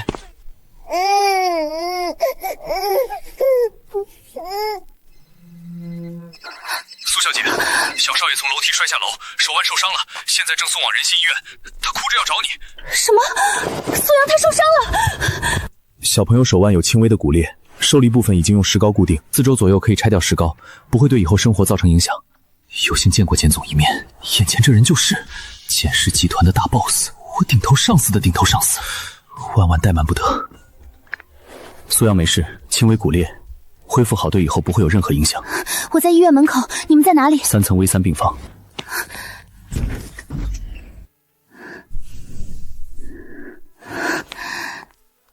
阳为什么会摔倒？男主遵循的是所谓育儿专家的教导方式，且还说过是国际育儿专家，那么对方的方式必然很温和。结果转头我接到电话说孩子出事了，我的决定是不是错的？男主能够照顾好孩子吗？苏阳下楼脚踩空了。周小姐那件事情，最后简先生如何对待苏阳了？苏阳有了电话手表，会不会是苏阳打电话跟他妈妈说了周小姐过来？那些行为是不是苏浅撺掇的？不然苏浅怎么会知道这些？至于原因，现在他出现在我面前，能因此用兴师问罪的语气，这就够了。我罚他5天不许玩 IPT。 既然不是男主苛待小包包，我便没什么火要发。你到底要耍什么把戏？苏小姐，你要知道，我对你出手比捏死一只蚂蚁都简单。莫名其妙，苏阳在他身边受伤，我问询2句，这人怎么就突然爆发了似的？简先生这是在威胁我，我做了什么让简先生觉得是在耍把戏？我以为对方会如何和苏小姐通过电话叫嚣苏阳做事。他闭嘴！你简家是香饽饽，谁见了都得啃一口是吗？你家是有皇位要继承，我入了你简家能当母仪天下的皇后怎么着？我图你钱图你势，何必等到现在？真有这想法，我挟天子以令诸侯，手把苏阳威胁你，这样不好吗？苏小姐你……小朋友醒过来哭着要找妈妈。牙尖嘴利。妈妈，我以为再也看不到你了。没事，妈妈来了，医生说了很快就会好，一点事都没有。怎么受伤的？饿了下楼找吃的，然后不小心踩空了。这和简章上说的一样。我还以为他走了呢。明儿苏阳出院，我带他回我那里待2日。这女人是不是有些太喜怒无常了？我一句话都没说，怎么就好像做了十恶不赦的事情一样？苏小姐还要参加比赛，怕是照看不过来。你又不是我，怎么知道照看不过来？简先生，麻烦改改你那自以为是，总用自己的臆想来给他人定性的习惯。我都做好如果俩人吵架，自己就扯着男主出了病房准备了，不能打扰小包子休息。现在男主走了是什么意思？儿子早上好，妈妈给你办理好了手续，你醒了咱们就可以走了，在妈妈那儿住2天，等到周6妈妈去比赛，你再回爸爸那边，好不好？嘿，妈妈，你之前说对也不对是怎么回事？孩子维护父母是对的，但不能无乱打人，事情解决的办法有很多。如果说你昨日将周平打坏了，警察叔叔就会上门。自从上了幼儿园起，我作为小男孩子就不让妈妈亲了。妈妈，你不可以亲我了，我是男子汉了。谁说变成男子汉就不能让妈妈亲了？妈妈，咱们2个人睡一个屋子吗？是啊。苏小姐有要事相谈，方便的话麻烦下楼一趟。刚刚在哄睡觉才看到消息，有什么事？简瞻言要说的事情多半和他的家人有关，而对方来找我，说明有苏阳的原因。我有一个妹妹叫简瞻薇，她知道了我有儿子的事情，并且把这个消息告诉了我的父母。他们大概半个月会从国外回B市，他们会调查你，并且给钱，让你永远不许出现在苏阳的面前。苏小姐不必理他们便好，他们不会代表我的态度。知道了，先说好，他们对我如果不客气，我也会不客气。好。没有事情，我先回去了。苏阳自己在楼上，我有些不放心。凭对方口齿玲珑的劲儿，想必我父母也落不了什么便宜。不管是苏浅有什么目的，只要对不踩在我的底线，看在孩子的份上，我便不会如何。我是苏阳的奶奶。简夫人，你如果想知道苏阳的消息，可以给简先生打电话。我没有义务为你服务，这边还有事情要忙，便不聊了。我要好好教训教训这个没有家教的女人，我是不是被拉黑了？这样的女人绝对不允许进简家的门。即便对方生了个儿子，也别想母凭子贵。妈，有事快点说，我还有5分钟上飞机。刚刚我和那女人通电话了，闺女，你回国好好查查她，我是绝对不会认这个儿媳妇的。知道了，妈你放心，交给我先挂了。对方给哥哥生孩子，不就是觊觎简家女主人的位置？哼，周姐姐性格软，好欺负，肯定不是那个女人的对手，我得帮忙。有我在，那个女人的美梦注定破碎。这次回国一定好好收拾不安好心的拜金女。为什么不能和妈妈一起上电视？妈妈不想认我这个儿子吗？妈妈觉得小杨上电视给你丢人了吗？妈妈是不是想让别的小孩给你当儿子？这又是从哪里学来的？小霸王怎么开始茶言茶语了？我就要和妈妈一起上电视。上电视可以，但不能够露脸，仅声音出镜。那我可以叫你妈妈吗？我什么时候不让喊妈妈了？当然可以了，我是你妈妈，为什么不能喊？那咱们拉钩，拉钩100年不许变。快去洗洗脸，不然来的客人可就要笑话你是爱哭鬼了。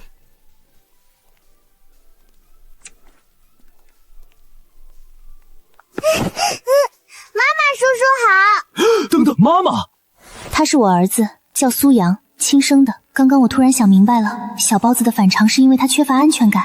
看来我猜对了。对外公开有孩子的事情，或许网络上会有些不好的声音。没关系，我为有小杨这个儿子骄傲。嘿，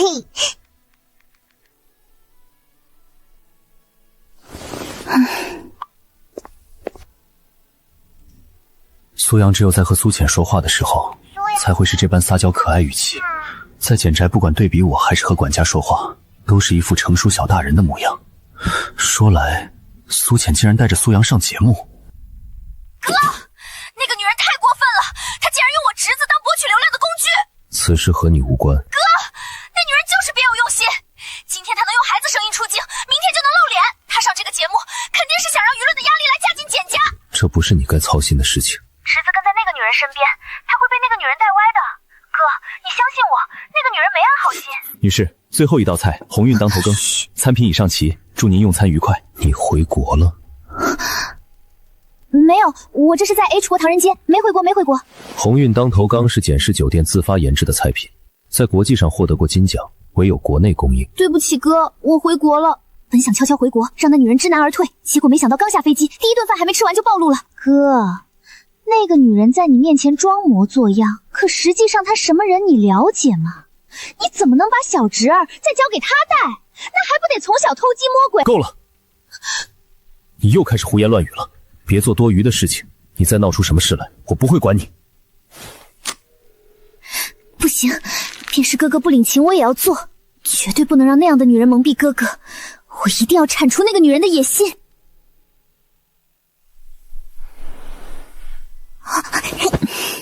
舍不得妈妈。虽然爸爸住的别墅宽大又明亮，像个城堡，但妈妈这儿才是自己的家。等妈妈比赛完，咱们去游乐场玩好不好？真的？妈妈陪你把游乐场里所有的项目都玩一个遍。拉钩100年不许变。妈妈，你给我装行李箱也带走吧。小包子属实是越来越粘人了。妈妈设计的衣服超级好，一定能拿第一。走吧，妈妈明天上午要去电视台彩排，所以现在就得送你回到爸爸那里呢。我不想走吗？我好像知道满屋子红玫瑰是怎么回事了。妈妈，上楼给你看我手工课做的小船，可好看啦！姑姑的好侄儿。姑姑，妈妈刚才是说我有姑姑来着，这个姑姑好没礼貌，哪里有上来就抱住不松手的，我要喘不过气了。先把手松开，孩子不舒服了。我抱我侄子，你推我做什么？你是谁啊？我哥哥雇来的保姆吗？自己看的没有错，这女人就是不安好心，她都借着送孩子为由来登堂入室了。这个坏姑姑，妈妈是我妈妈，才不是保姆。侄子竟然推我，果然孩子跟在那女人身边都学坏了。我是你姑姑，有血缘关系的亲姑姑，不是坏人。你又是哪个？简简言请回来的新保姆？我应该猜对了，不然你为什么对保姆这个职位如此眼热？儿子，不要叫姑姑，这个可能是个疯子，快上妈妈身后来。妈妈说过多少次了，不可以随便动手推人，你知不知道疯子杀人是不用偿命的？对不起妈妈，是我冲动了。这时候我反驳说我不是疯子，仍是低人一脚。我想起来了，原剧情中简建威初见苏阳表现得很热情，后来态度就淡了。现在看简建威的表现，显然这人和书中所写的一模一样。若是这般，自己就没必要客气了。你敢这样说我？你食指指着我的时候，另外3根手指同时也在指你自己。简占威这人不坏，但他蠢，有时候被利用做事的愚蠢比心坏更让人气愤。妈妈，你先看这些，都是我做的，我会把这件事情处理好的，你不要怕。给我备用钥匙。小姐，小少爷锁门就是不希望被打扰，我不能给你备用钥匙。以前这个家有哪里是我去不得的？好，你们不给，那我就去把门砸了。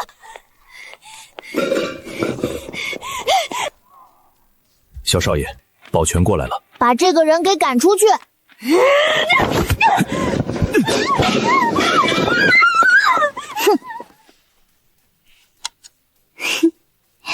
妈妈要走了。哪有上赶着当人姑姑的？你这精神当保姆，人家也不一定能要啊。走吧。苏小姐，简总让您接电话。简先生，苏小姐，今天的事情我已经听管家说了，我想你心里一定会因为简占威的行为有所顾虑。我可以向你保证，苏阳日后的生活与他无关。哦，好，那便不打扰苏小姐了。等下，简先生为什么不打我的手机，而用车内的电话？存了苏小姐号码的手机落在了办公室抽屉，这是座机拨打的电话。明白了，不耽误简先生工作，再见。苏浅，苏浅，你今天敢……祥姐，这个女人太过分了，她竟然挂我电话，还把我拉黑了。别气了，苏小姐就是这个性子。我不是给你举例我那高中同学了吗？她现在还在苦苦找工作呢。不行，我一定要收拾她，一定要！微微，我嫂子带着孩子和我哥哥一同去外地出差了，别墅里没有旁人。明儿我去参加比赛，你就住下，有什么事吩咐刘阿姨就成。祥姐，所以明天苏浅也会去是不是？对呀，我们参加的一个比赛，苏小姐实力很强呢。这也是简氏集团赞助的比赛，微微你可不要捣乱呀。简氏集团赞助，那我想要混个工作就很简单了。你那边尽快安排。祥姐，明儿我跟你一起去节目，吓死苏浅。好，给他安排个闲差，不可以插手简氏与节目组合作事宜，没有权利的那种岗位。祥姐，你明天几点去运动台？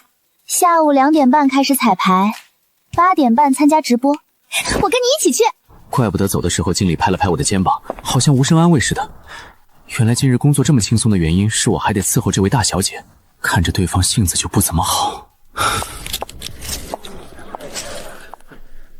去问问苏浅选手在哪儿。苏小姐作为上一场皆为第1名的选手，在开场选秀的时候只需压轴出场，所以苏小姐在下午1点到了后已经独自彩排完毕。彩排结束，苏小姐离开了，对工作人员说会在6点之前回来。哼，算他跑得快。祥姐，那人叫你呢。哦，好，微微我先去彩排了。苏浅可是一个毕了业就在食品厂打工将专业抛下的人。我不同，自己在国外名校毕业，拜入知名设计师的名下当学生，设计的作品更是在国际比赛上都拿过奖项。这样的我回国却被苏浅压一头。下次这活我可不来了。我一定要找到苏神，拜其为师。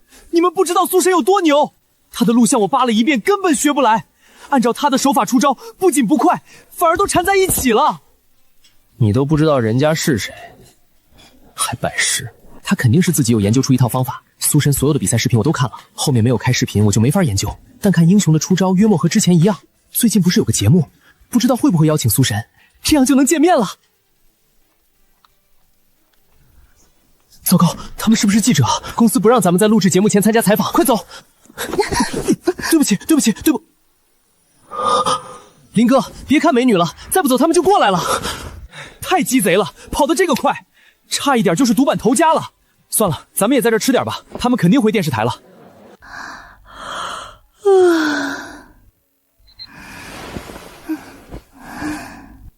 还真是会躲，现在还不出来，我不信半个小时后他不出来化妆，肯定有人给他通风报信我来了。微微，这是简氏集团投资的节目，如果你弄糟了，简哥哥会生气的。你放心，我当然不会当着那么多人面前去对付苏浅，我只是先吓唬吓唬他，让他内心忐忑，然后再和节目组沟通沟通。简氏集团的话语权还拿不下一个小选手，到时候让工作人员给他使绊子，看他还不哭。什么动静？有人找我有事？哎，你们都在这儿，要准备化妆进行最后一次全彩了，走吧走吧。你们下次密谋的话，找个没人的地方，真是扰人清梦。可恶，看以后他还笑得出来。香姐，你快去比赛吧，我为你加油。所有人准备，10、9、8、3、2、1。苏浅，妈妈，第一名！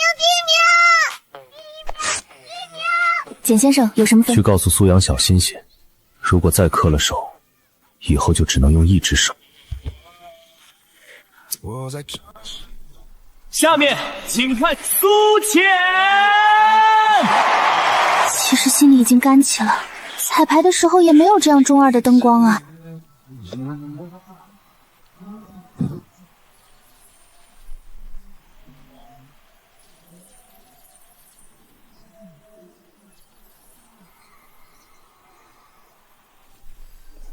这款童装主打拼接，先从流行角度来讲，我预测下半年流行的将会是这种色系，比如说千禧年时，小男孩大多活泼厚动，所以我首选结实透气的布料。妈妈第一，妈妈好厉害！妈妈说了，那个套手腕的绳子是想到我才设计的哦。妈妈还说，因为我喜欢带东西，所以设计了好多口袋。好，好，好，苏小姐第一厉害。时间不早了，咱们休息去好不好？好。等明天早上我再打电话给妈妈庆祝。管家伯伯晚安。巧，简总不同意您参加比赛的要求。真是，给我个名额能怎么样嘛？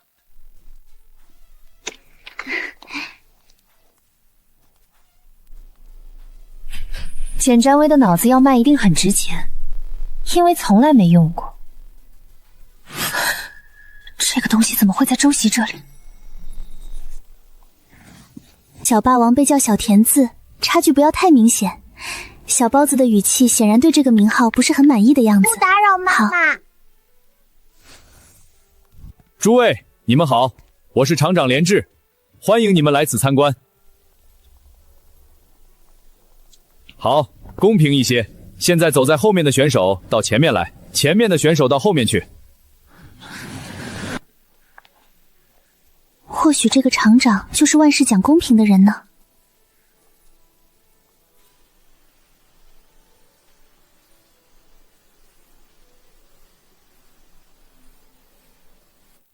这个绣娘的针法可看出什么门道没有？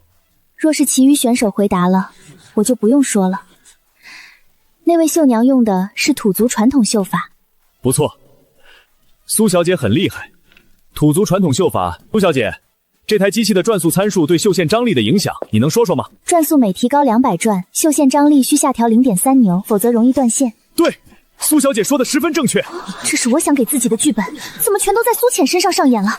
气死了！旁人不知，我想苏小姐肯定知道，传统克斯技法的断围处理和现代电脑提花的差异在哪儿。克斯断围是手工通经断围，每一梭都独立成色；电脑提花是程序控制经纬交织，前者有手工痕迹，后者完全均匀。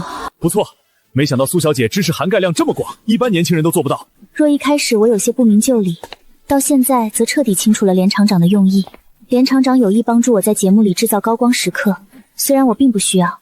终于结束了问答环节。32号也太恐怖了，为什么一个人能够拥有那么全面的知识？压力太大了。简小姐的要求我很难答应，连某向来秉公钻世。我便是听不见，也能猜到简占威在说什么，不外乎是在以身份压人，让连志对付我。连厂长好像是没给简占威面子。瞧瞧简占威自己想的那些个手段，我简直没眼看，甚至觉得苏阳都能轻易破解。越是接触，我便越发现简占威这个人的愚蠢。做事不过脑子，情绪都摆在脸上。今晚一定要弄清楚祥姐之前说的办法到底是什么。这个女人太让人生气了，我已经迫不及待想要看到苏浅这个女人哭了。女主的小心思我一眼就看透了，真是护食啊。好，接下来我们请了一组惊喜嘉宾，诸位请看。他们不是去参加采访节目吗？怎么客串这边来了？那笑容看起来让人别扭极了。难道我的身份真的暴露了？可我当时只露了手啊！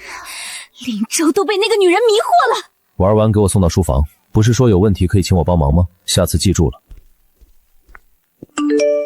苏小姐在节目勾引男人，和电竞主播林州勾三搭四。勾三搭四是什么意思？妈妈才不会这么干！妈妈，这是什么意思？坏姑姑肯定是在说你坏话。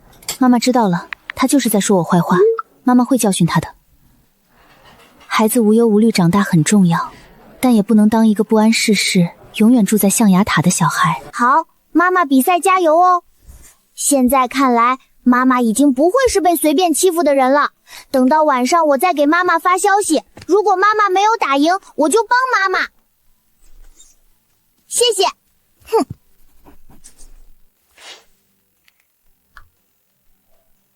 这几年前就该做的事。苏浅和服装厂的厂长好像有旧情。哥哥真是被那个狐狸精迷了眼。你来做什么？你除了给你哥发信息告状，利用自己的身份来插入剧组当工作人员，还能做什么让人刮目相看的事情？现在我要午睡，不要来打扰我，否则我立刻打电话给简占言，让他来亲自跟你说说。若是让苏浅再联系哥哥说我的坏话，可能哥哥过来直接把我打包送到国外了。罢了，等午睡结束我再来，我也困了。这是怎么了？你现在脾气大了，连我的电话都不接了，是不是？刚午睡了，醒过来就赶紧给你回拨过去了。我跟你说，我特意上网查了，那林州挺有钱，以后后也能养家，你也别太挑。人家小伙长相身高都不差。你怎么知道林州？今天我打麻将的时候，在麻将馆电视上看到的，参加天路比赛的选手苏浅，不就是你吗？我在楼下看电视，简总看到了这个，他好像不是很开心。所以在录节目时，对方那带有深意的眼神不是发现了我的身份，而是喜欢我。如果这么解释，当时那几人的反应倒也说得通。这是哪门子的无妄之灾？现在林州如果在我跟前，我大概会手撕了对方。无心占用公众资源，如直播时所说，他对苏小姐很欣赏。这次是我连累对方了，在这里跟苏小姐道歉，对不起，以后我会谨言慎行。苏小姐你好，我是林州，我从张导演那里要来了你的号，想说声抱歉，我没想到会在网上造成这样的波澜。什么时候有空，我请你吃饭赔罪。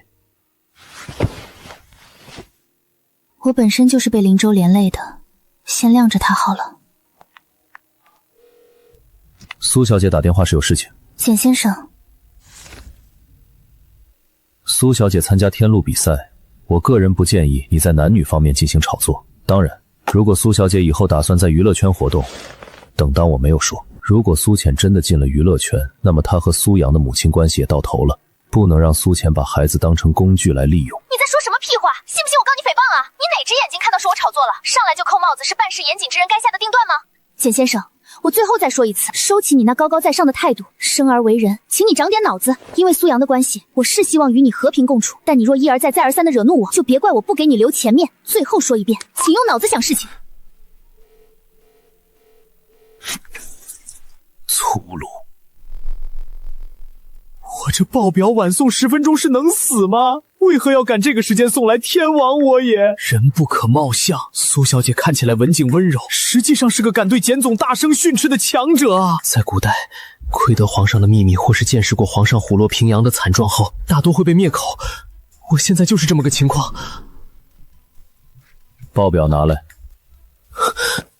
接下来将手头的工作都移交给李秘书。简总，我嘴巴严，您知道的，我一定不会往外说，一个字都不会。我保证今儿你被苏小姐骂一顿的事儿不会传出去。工作转交好后，去人事部报道。你接下来负责全程跟进简氏投资的天路比赛节目。不去人事报道，在这里傻站着做什么？是，简总，我这就去报道。时刻关注苏浅的动向，有问题及时汇报。简总是不是怕苏小姐被林州撬走？一定是这样。简总您放心，我一定看好苏小姐。苏小姐，咱们到那边谈谈好吗？苏小姐，微微在房间哭得很伤心，她性子单纯，就是个小孩子脾气，你别和她计较了。你知道她很喜欢主播林州，还特意和对方暧昧，真的没必要这样。周小姐，自以为是的话说多了，容易挨打。今儿怎么那么多没有脑子的人？到时候我可以将苏浅和林州暧昧的事情透露给简哥哥。没有男人能够容忍女子给自己戴绿帽子，到时候苏浅必然进不来简家的门，还会被人看作是水性杨花的女子。想要挑拨离间，这招对简占薇或许好使，但在我这边没有任何用处。一切看情况再定，必要时候我可以将计就计。每名选手拨给手机最后的通话人，引诱对方说出答题卡上的词语，时间最短者视为获胜。我没听错吧？自己最后一通电话打给的人是简占言，并且俩人闹得很不愉快，我还把对方狠狠说了一顿。此刻我十分后悔自己为什么没有将手机给格式化，这时候给简占言打电话简直是吐了吃。作为简氏集团的总裁，每天有处理不完的工作，开不完的会，现在时间刚好算是工作比较忙的时候，所以对方也不一定能接到，不是吗？挺好，很简单，最后一回通话排除掉简占言，下一个就是赵女士，想想如何让母亲说出漂亮这个词。这通电话我打给简哥哥。这么说来，自己打电话应该也不会接了，太好了。好，接下来轮到32号苏婉选手。如果响了8下还没有接，我就挂断说没有接，放弃。苏小姐 Pretty 的中文是什么意思？漂亮。谢谢。哎呀，苏小姐真是冰雪聪明，用时最短5秒钟。简哥哥竟然接了他的电话，没接我的。苏浅这人太能装模作样了，我迟早暴露了他的真面目。苏浅打这一通电话是为了什么？还是说因为之前在电话里闹得有些不愉快，挂断电话他反省过后觉得不妥，刚刚那通电话是为了找个台阶下？看紧点儿。没想到简总占有欲这么强，我一定好好表现，不让别的男人挖简总房小，自己能不能重新得到重用，就看这一回了。话说此事简总交给自己来做，也是另一种看重方式啊。我当时纯纯是随手打的男主2字。再哭我就不陪你找妈妈了。简总，您什么时候来的？说一声我好去迎接您啊。您这个时间过来是要找苏小姐吧？她在408房间，我领您过去。没想到简总在感情里是这么粘人的性子，真是人不可貌相。不用，我自己过去。也是个痴情人啊。男主为什么带着小包子过来了？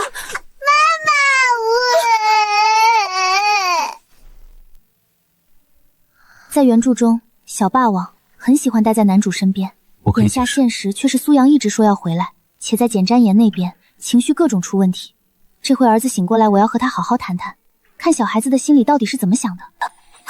这个时间点谁会过来？你去阳台坐会儿。推我来阳台的行为，换个旁人，动作前心里必定琢磨琢磨。而他这些行为很自然，他是真这么淡然，还是在伪装？或许我自己可以主动去试探看看。你这个蠢货，故意在节目上给我哥哥打电话，就是为了暴露你和他的关系。你想登堂入室简家？我告诉你，有我在的一天，你都不可能。一个贫民窟里的乌鸦，妄想飞向枝头变凤凰，真是好不要脸！呸！我告诉你，你就沾了苏阳的光。我一想到我侄子有一半你这种女人的血，我就觉得肮脏。你配吗？怎么心虚？说完了。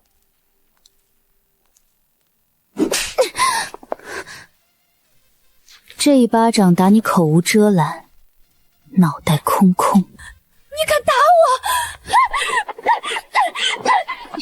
救命！苏浅打人了！报警！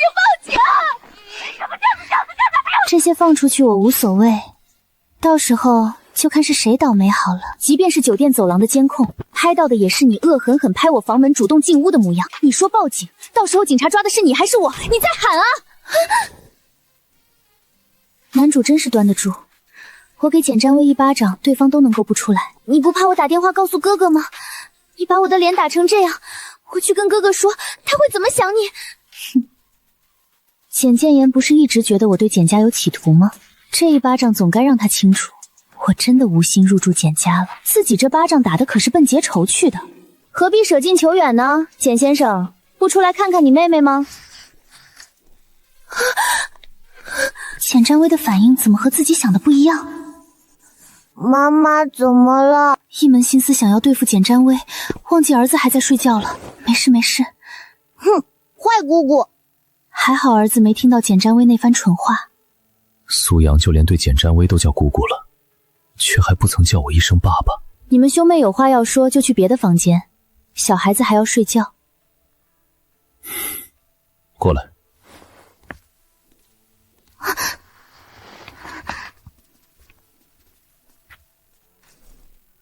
没事，继续睡。怎么了？怎么了？告诉妈妈为什么哭好不好？妈妈死了！妈妈死了！小杨哭得这么伤心，是做梦梦见妈妈死了吗？梦都是反的，你梦见妈妈死了，说明妈妈在现实会活得很好。不是的，是真的，妈妈死了。周阿姨嫁给了爸爸，她总说妈妈的坏话，他们都说妈妈不好，妈妈最后死了。那小杨给妈妈说说，你梦见什么了？有问题咱们一起解决好不好？小包子竟然梦到了原著中的内容。妈妈不要死，我再也不调皮了。梦就是梦，都是假的。妈妈现在不是陪着小杨吗？你是妈妈宝贝儿子，妈妈怎么可能丢下你一个人呢？小杨要不要留下来，明天看妈妈录节目？要。好，那要现在就睡哦，明天录节目要早起呢。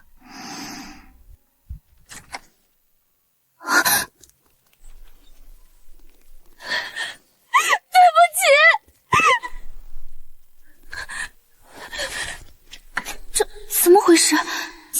为什么会在这里？微微，怎么了？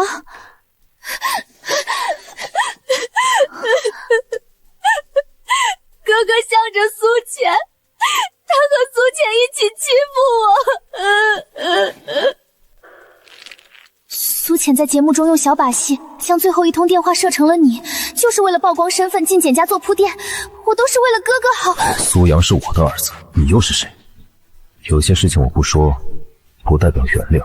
当年我说你不再是我妹妹，这话依旧作数，我的事情你没有资格管。好在刚刚苏阳睡着了，若是醒着听到那番话，小孩子内心该有多么难过。哥哥，我以为这次回国两人通了电话就是原谅我了。给苏浅道歉，以后你想做什么我不管你，但别再让我知道你假借为我好的名义找他人麻烦。香姐，你先回去吧，我想睡了，我越来越搞不清楚情况了。好，微微不要伤心了，好好睡一觉，明天我再来看你。小孩子做噩梦了，思绪混乱之下错把梦境当真实，才会这般慌乱。他做了什么梦？梦见我死了。其实我在来时的路上也想到了，小孩子这般哭着找妈妈，定然是被梦魇着了。果然，现在来见到苏浅后，人就好了。简占威他以后他再失礼，苏小姐尽管教训便是。现在看来，兄妹二人似乎有很大的裂痕。但凡简占言有当哥哥的心，这一巴掌他不会提都不提。我答应了苏阳，明天让他看节目。好，正好明日无事，苏小姐早些休息。简占言是要陪着苏阳一起看录节目，也成。到时候亲爸爸看顾孩子，比起工作人员更让我放心。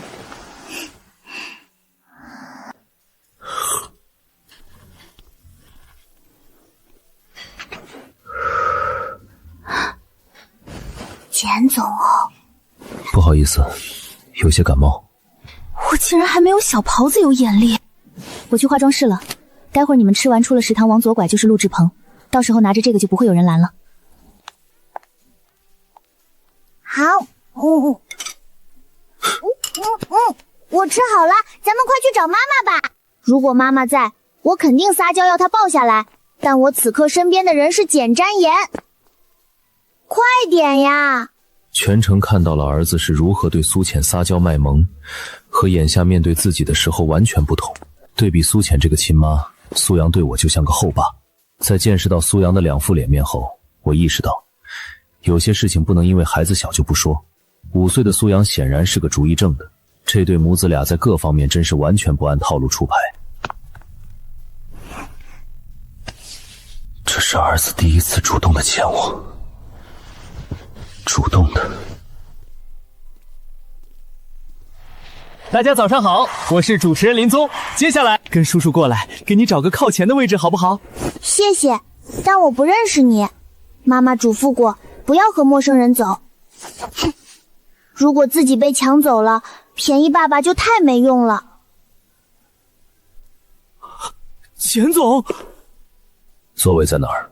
在这边，导演的后面，既可以看现场，又能从显示屏看。带路。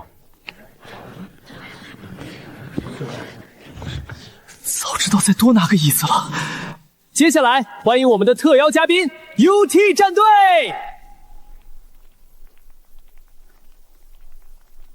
林家二公子，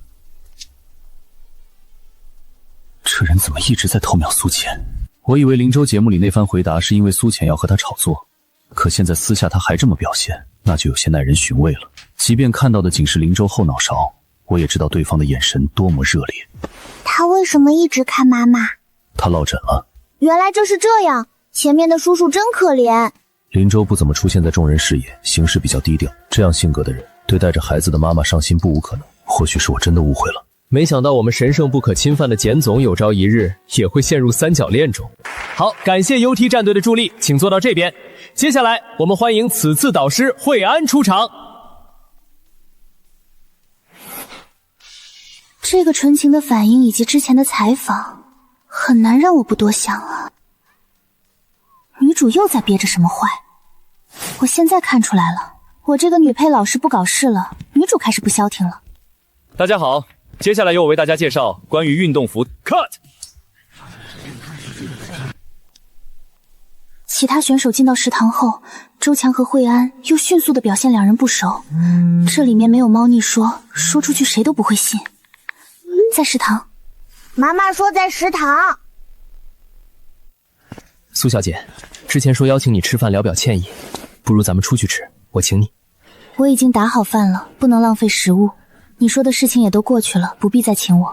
你说的对，这样打饭和苏浅坐一桌吃也一样。我自己先进去了。对不起，是我着急没有看路。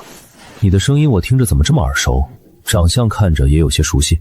我和妈妈上过电视，所以你可能听见过我的声音哦。我妈妈是天路比赛第1期第1名，第2期第1名，以后会一直第1名的天才设计师苏浅。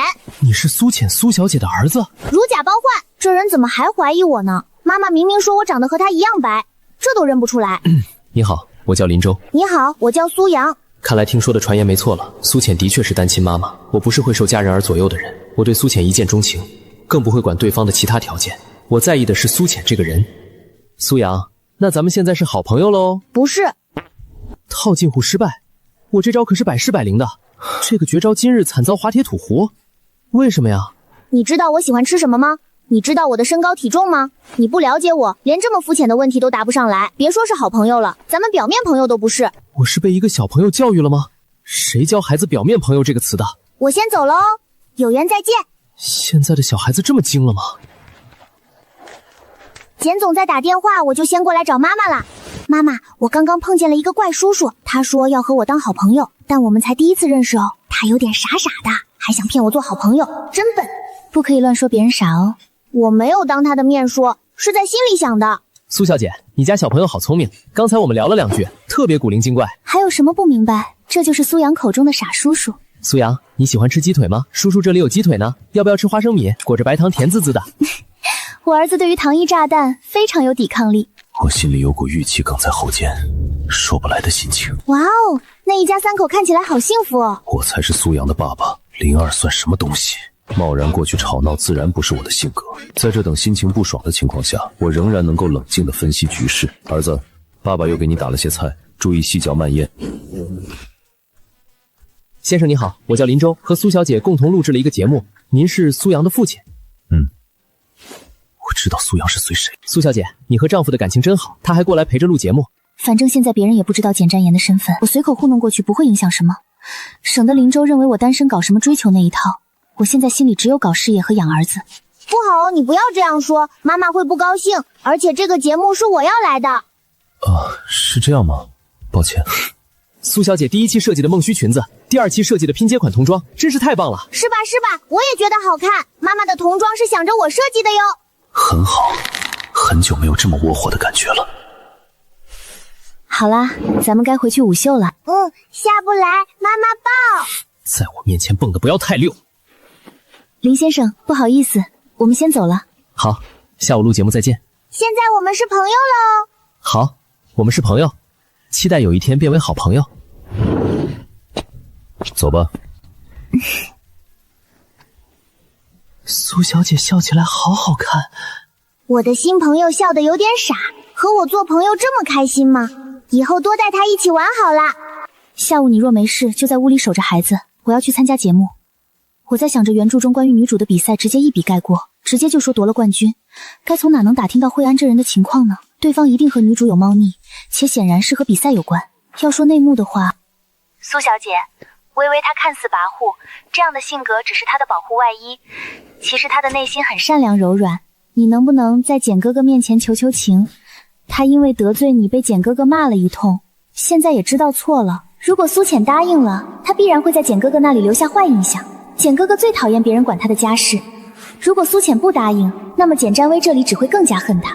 我在2人的裂缝火焰上再浇了层油，不管是哪种，对我来说都是有利的。周小姐和评委惠安很熟悉吗？苏浅是看到了什么？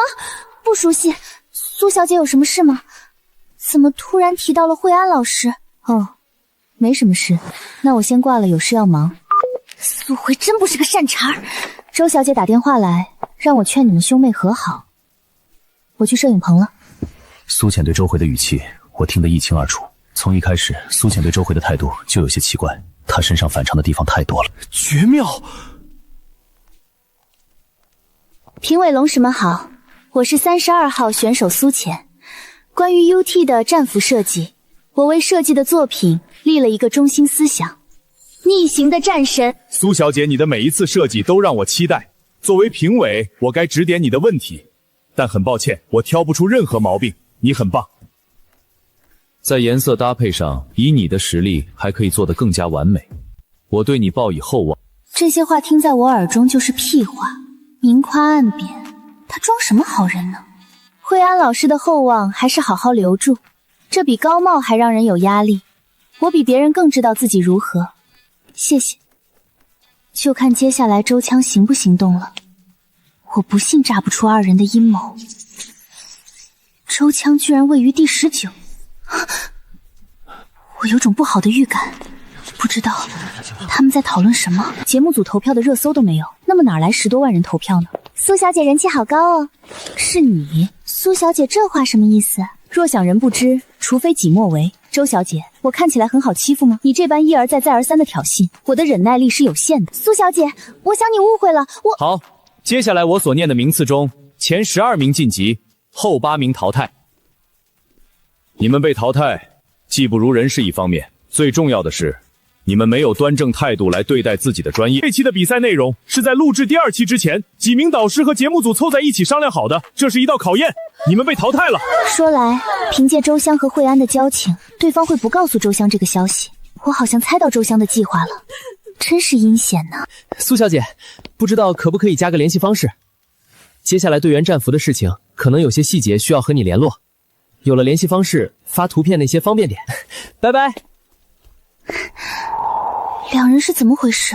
妈妈，你怎么说话不算数？明明答应了让我看节目的，现在节目都结束了，我还不知道结果。在儿子午睡期间，我又是给盖被子又是给扇风，得不到好就算了。儿子醒来第一句话就是妈妈呢，第2句话就是我去找妈妈。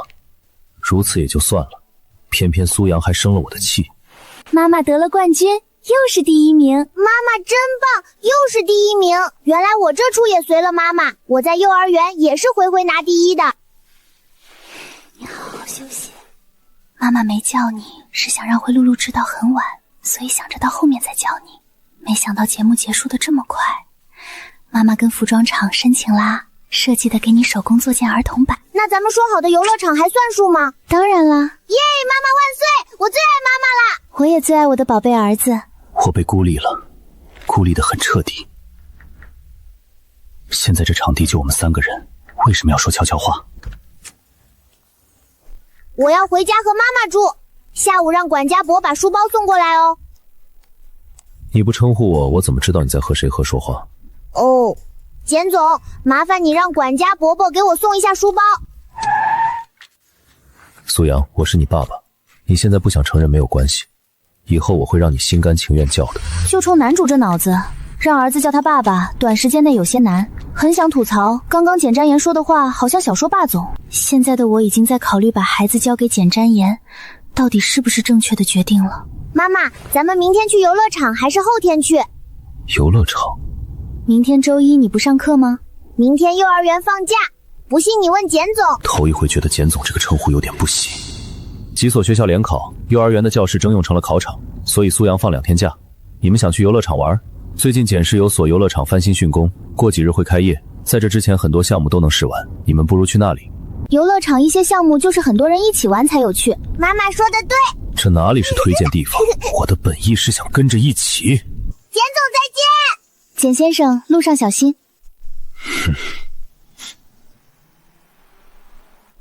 你们都是什么眼神？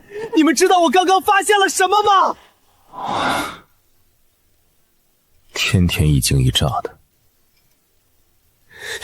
我看到了展颜的女人，简哥的女人，哪儿呢？哪儿呢？这里呢。32号选手苏浅获得第1张晋级卡。32号选手苏浅第1名，恭喜！恭喜苏浅第1名，请登上王座。无业游民，小鸟依人的女人，性格温柔，会当全职主妇。这第一眼有时候也是不准的嘛。这是不准？这简直是天差地别。这个比赛据说上过好几次热搜，你们都没看过吗？我最近忙着出口合作，今儿才得闲。我平日不关注这些。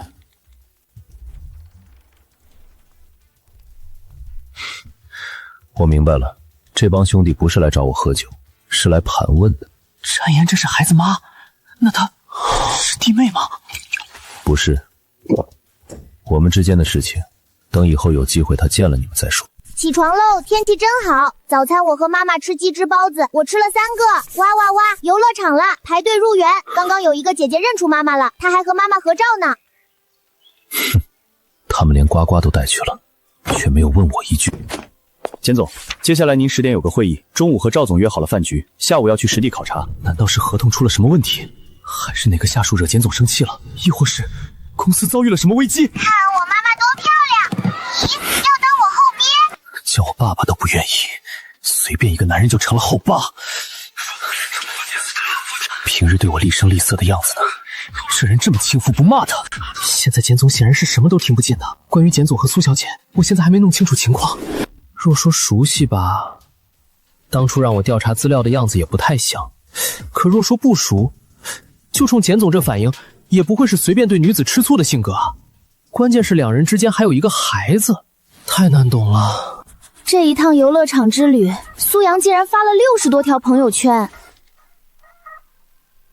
不知为何，这个表情怎么看着有些阴阳怪气。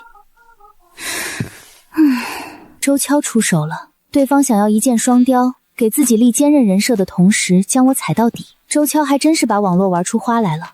网络舆论是很好引导的，就冲刚刚周敲一系列的表现加上爆料，周敲绝对赢得了一大波好感。周枪敢这么做，是因为他有重新回到比赛场的依仗。没错，就是安华手中的复活卡。有了复活卡，等他重返回去时，人气最起码比现在提升1倍。这一系列的操作，我变成了那个成为女主店小底的大怨种。我想问问票数的事儿。苏浅啊，是这样的，当时票数出来的时候，我们就觉得奇怪，最后经过网站工作人员确定，这投票没有问题，我们这才宣布继续的。好，我知道了。如果周香搞事情不牵扯到我，那么我自然也不会对周香如何。这些情况的转转，属实是让我没有想到的。我还没出手，事情居然自己平了，我当然不能忍。对女主的最后一层滤镜也消失了，女主已经对我出手了，我怎么可能不回击呢？让我想想怎么才能让周围感觉到疼。怎么回事？我完美的计划为什么出现了问题？我找了水军给苏浅做假票，在比赛结束后就给水军尾款付了。现在我发现被删了，原来是被骗了。苏小姐是个很好的人，大家不要误会了。我是个不吃亏的性格，在周辉算计我的时候，便要做好被报复的准备。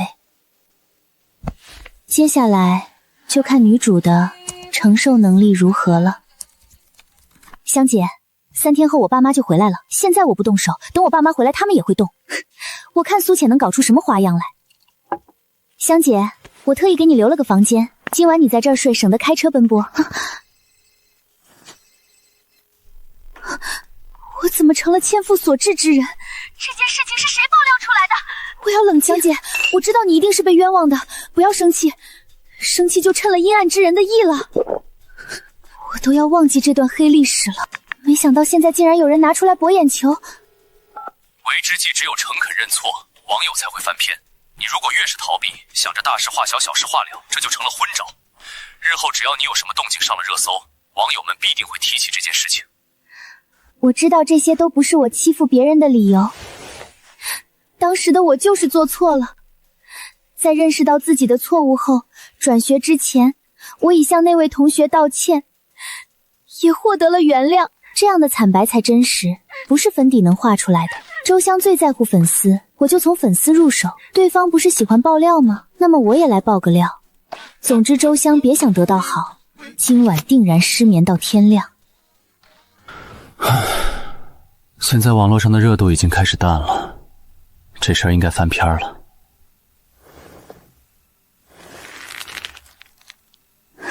安大哥，这事我猜是苏浅干的。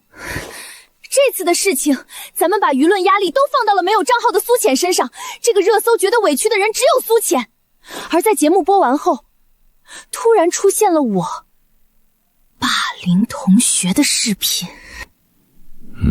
好一个苏浅，竟然敢这般对待我，那就别怪我了。君子报仇10年不晚，这事我先放着，等到我抓住机会，一定会报复回去。唉，妈妈，你说简总为什么要这么做？就是他的爸爸妈妈回来，然后让我来找你这件事情，我觉得他有问题。那苏阳同学觉得他有什么问题呢？暂时还没有想到。大人的事情小孩子不要想那么多，这些都不必管。哦，到时候一定要搞清楚。我怀疑简总会和他爸妈抱团欺负苏浅，虽然妈妈变强大了，但我还是要保护他。我孙子呢？不用找了，我把孩子送到他妈妈那边去了。你这是什么意思？我和你妈妈从知道这个消息就盼望着见孙子，你却把孩子送到那边，你在想什么？在见苏阳之前，先把这份协议签了。简瞻言，我是你妈妈，你是我生的儿子，你让我签这种协议？当年你们也是爷爷的儿子和媳妇，协议不也签得很顺手？签字就留下，不签字就离开。送客。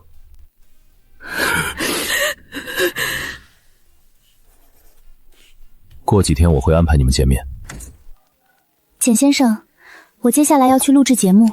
妈妈带我嘛，我也想去，我保证自己乖乖的。你给我安排个角落坐下就好，到时候我一动不动，不打扰任何人，好不好？我现在已经麻木并且习惯了，儿子是个两副面孔的臭小孩，不如苏小姐满足苏阳的愿望。张特助也会在节目录制现场，他可以帮忙照顾苏阳。张特助没有什么事很闲。明明我才是让他一同去的功臣，夸赞感谢却半句不带我。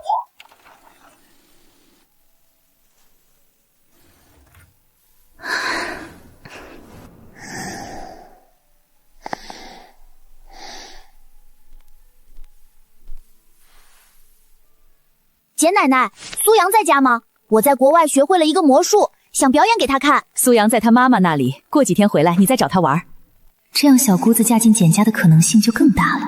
说起苏小姐，我和她打过一回交道，微微应该也知道，有一个网络主播打游戏的，在节目上对苏小姐示爱。简家父母不喜，这就成功了一半。现在是什么心情？我一定珍惜这来之不易的机会，也不会让喜欢我的人再次失望。苏小姐，网上的情况网友起哄太多了，因为我对你造成了不好的影响，很抱歉。妈妈，网上怎么了？有人欺负你了？苏阳真是关心妈妈的好小孩，网上已经没事了哦。这孩子的眼神怎么会给人感觉这么凶？周阿姨，我在问妈妈，插话是不好的习惯哦。周小姐，节目要开始录了。苏小姐和周庄是朋友吗？不熟，我也不会把苏浅当朋友，永远不会。